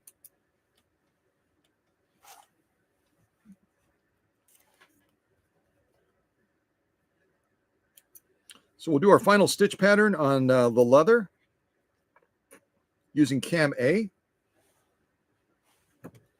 Get this into place. And I will send this leather along with Gretchen. That way, if Maureen wants to try some of the other cams on this saddle gray leather, she can do that as well.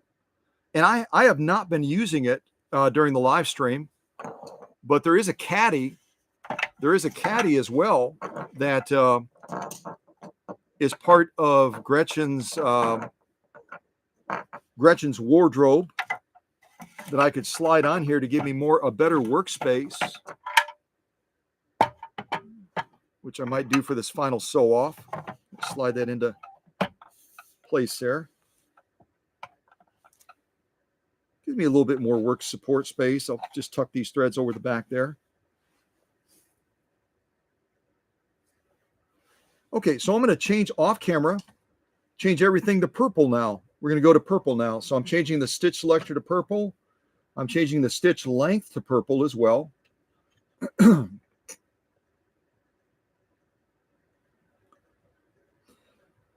again, stitch length is going to give you a choice sometimes, as does stitch width. And just make a conscious choice to decide, do you want to stretch that pattern out a little bit more, give yourself more stitch length? Do you want it to be a little bit wider? If you have discretion, you can set that if it's not on the rainbow setting, or, you know, whatever. And if you do it differently the first time and it doesn't turn out the way you want it, who cares? Just make that adjustment and try it a different way until you like the look of the stitch pattern, and then stick with that. And obviously, if you're sewing leather, the ideal thing is to have a leather needle, which we aren't doing today, but we're still having some good success using these stick natal embroidery needles that Susie sent me from Minnesota. All right, so purple, purple, purple. We're feeling rather purpley. We'll see what you think of this last blind hem stitch that Gretchen is going to sew for us. All right, let me get my take-up arm all the way up. There we go. All right, here we go. Oh, and you know what I should do? I should do. I'm going to sew this final stitch pattern using the slow gear. So I just pulled out the little bobbin winder on the side, that little white thing I showed you near the beginning of the live stream. And we're going to sew this with the slow gear. All right, here we go.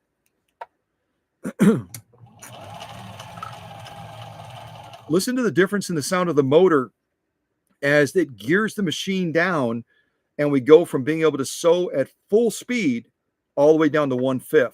All right, here we go.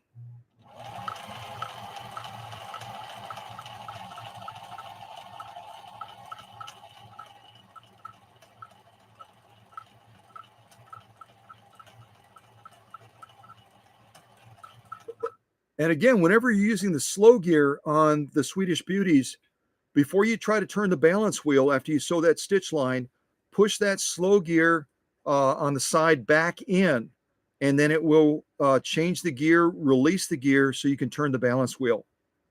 So I just pushed it back in. Now you heard it click, and now I can go ahead and rotate that needle up. Otherwise, that balance wheel will basically be locked while it's still in the slow gear mode. So that's our final stitch line right there that we just did. And I might have them backwards.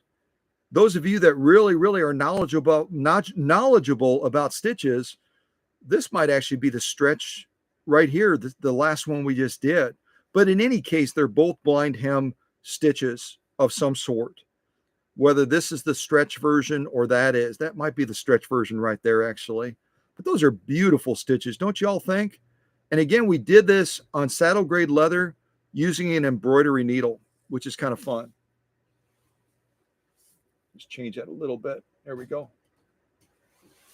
Beautiful, beautiful stitching. That's absolutely break-worthy stitching. Plus, we did all those stitches on that huge field of 100% cotton as well. Lovely, lovely stitching. I'll turn it over, take a look at the lock stitch as well. Just kind of pull that out. There's our lock stitch as well. Just kind of move the thread back because I haven't even cut the thread yet. See, all of our lock stitching also on this leather is absolutely spot on. We'd have to pull it back because of the nap to see it more clearly, but you can see it clearly enough. Gretchen has done a brilliant job. And Maureen, I want to thank you again for the opportunity of having her in the workshop. I know how precious Gretchen is to you. And I am going to pack her like I do every other machine leaving the workshop so that she could be airdropped into Minnesota and she would still arrive safely. But all kidding aside, I will pack her to the hilt so she gets back to you safely, and you can, the two of you can get back together and enjoy some fun projects together. But what a great way to wrap up. Saddle gray leather is a fun leather to sew. And then all this leather over here will be for Maureen and Gretchen to have some fun with. So, all right. Well, God bless you guys. Appreciate the help of the moderating team in making everyone to feel welcome. And thank you to Gretchen for having such a wonderful live stream premiere where you could show your stuff after you went through major surgery. You went through major surgery in the workshop, getting those repairs done and a lot of the workshop magic that you needed. And thank you to everyone as well for reminding me not to use yellow on camera anymore. See, right away the camera looks at this and goes, "Oh, not you again. Not you again. You're back. Stick with the leather. Stick with the leather, buddy. Stick with the leather. Don't show us that yellow stuff. No yellow, no yellow." I'll just set it over there. But we had a lot of fun today. We always do. Had a chance to sew leather, had a chance to do 100% cotton. We used every single cam that Maureen sent with Gretchen. The two different B cams, the one B cam more than the other because the other one has an issue. The D cam, the C cam. Thank you to Susie again for supplying the needle that we used today with this stick. I always get it wrong. Stick nail embroidery needle. This little guy right over here. I'll set it right there. So a lot of fun. And you all have a great rest of your weekend. We'll wrap this up now. And thank you again to the owner, Maureen, for the trust and confidence in sending Gretchen all the way from Minnesota to here. I really am deeply honored. I'm deeply honored by the trust and confidence that owners show, whether they send it from Minnesota or Indiana or London, England, as we recently had with Adam sending his Swedish beauty all the way from the United Kingdom. So, yeah, what fun, right? All right, let me change the angle so we can look at Gretchen. Actually, I'll turn her a little bit sideways. There we go. Get a nice shot of her. Wrap up this live stream. And thank you again to the leaders, the leadership team. Thank you to Susie. Thank you to Christine. Thank you to Michelle. Michelle was here as well. I don't know if Michelle is still here or not, but thank you to Michelle. Thank you to Emma. And if I missed any leaders, I don't think I did. But thank you to all the leaders that helped everyone to feel welcome. And also kind of watch the store. You know, we've had our party crashers before, haven't we? The porno people and other folks that try to disrupt our live streams. And thank goodness for the leaders having the tools to boom, hit them with a hammer, as Paula Noel always would say, hitting the trolls with a hammer misbehave. So Gretchen, take a bow, Gretchen, you deserve it. And I will officially end things with the ringing of the bell. And yeah, I'm going to look at the live stream, and y'all have a great rest of your weekend. Okay. Thanks so much. Oh, and I will, Kevin that works in government, I will get this hat off to you if you just text me your address. I'll keep that in the strictest of confidence. And thank you again to Susie for supplying these super cool hats for the Cow Country family. Yep.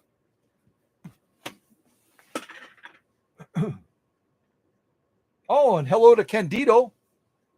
Hello to Candido. Oh, son of a gun. I didn't even see. When did Bill join us? Bill O'Rourke from Kissimmee, Florida. Bill, you snuck in, buddy. I didn't even see you sneak in, my friend.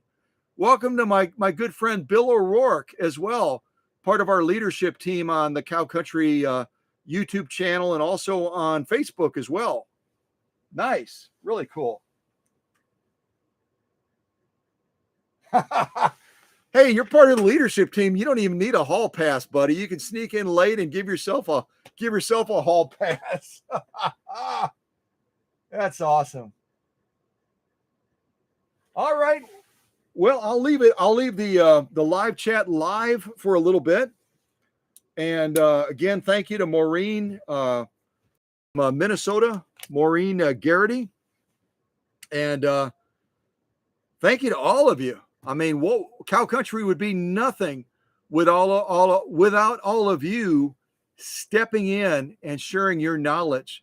We are fellow teachers. We are fellow students. And I'll end this live stream with a quote by Aristotle. Y'all have heard me quote Aristotle before. Also, I should get into the shot so you know it's actually me. Yep, there I am. So Aristotle said, the truly wise person realizes their intelligence is a drop of water, their ignorance an ocean. I've got a big ocean, but because of all of you sharing your knowledge and us learning together, our oceans are becoming a little bit smaller and our drops are becoming a little bit bigger. So again, Aristotle said the truly wise person realizes their intelligence is a drop of water, their ignorance an ocean. Thank goodness our oceans are getting smaller, our drops are getting bigger. Blah, blah, blah, blah, blah, blah, blah. All right, back to Gretchen. She's the star, not me. Where is Gretchen? There's Gretchen right there. Oh, the snaky thing. I still haven't figured it out yet. I'm getting closer. I'm getting closer to figuring this thing out. Closer. There she is. All right. I will put my little timer out like I did before, which is kind of fun. And when it counts down to 0, I will end the live stream officially. I will end the live stream officially. Hold on a second. Almost there. All right, 60-second countdown. I'm sorry for blocking you a little bit, Gretchen. I'll put the countdown right there and the starting point right now. That's kind of fun, isn't it?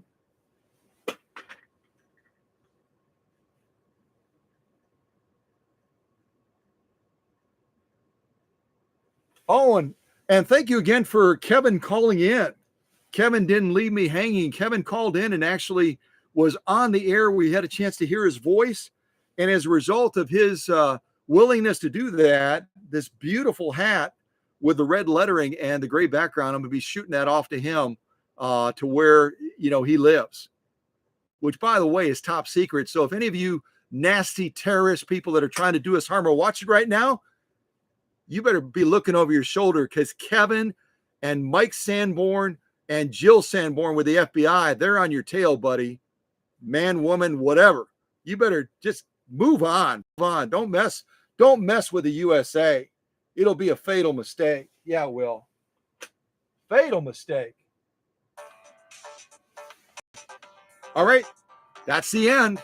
I'm hitting the button right about now.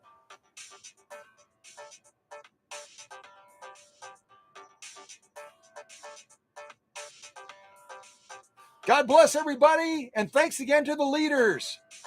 Bye-bye.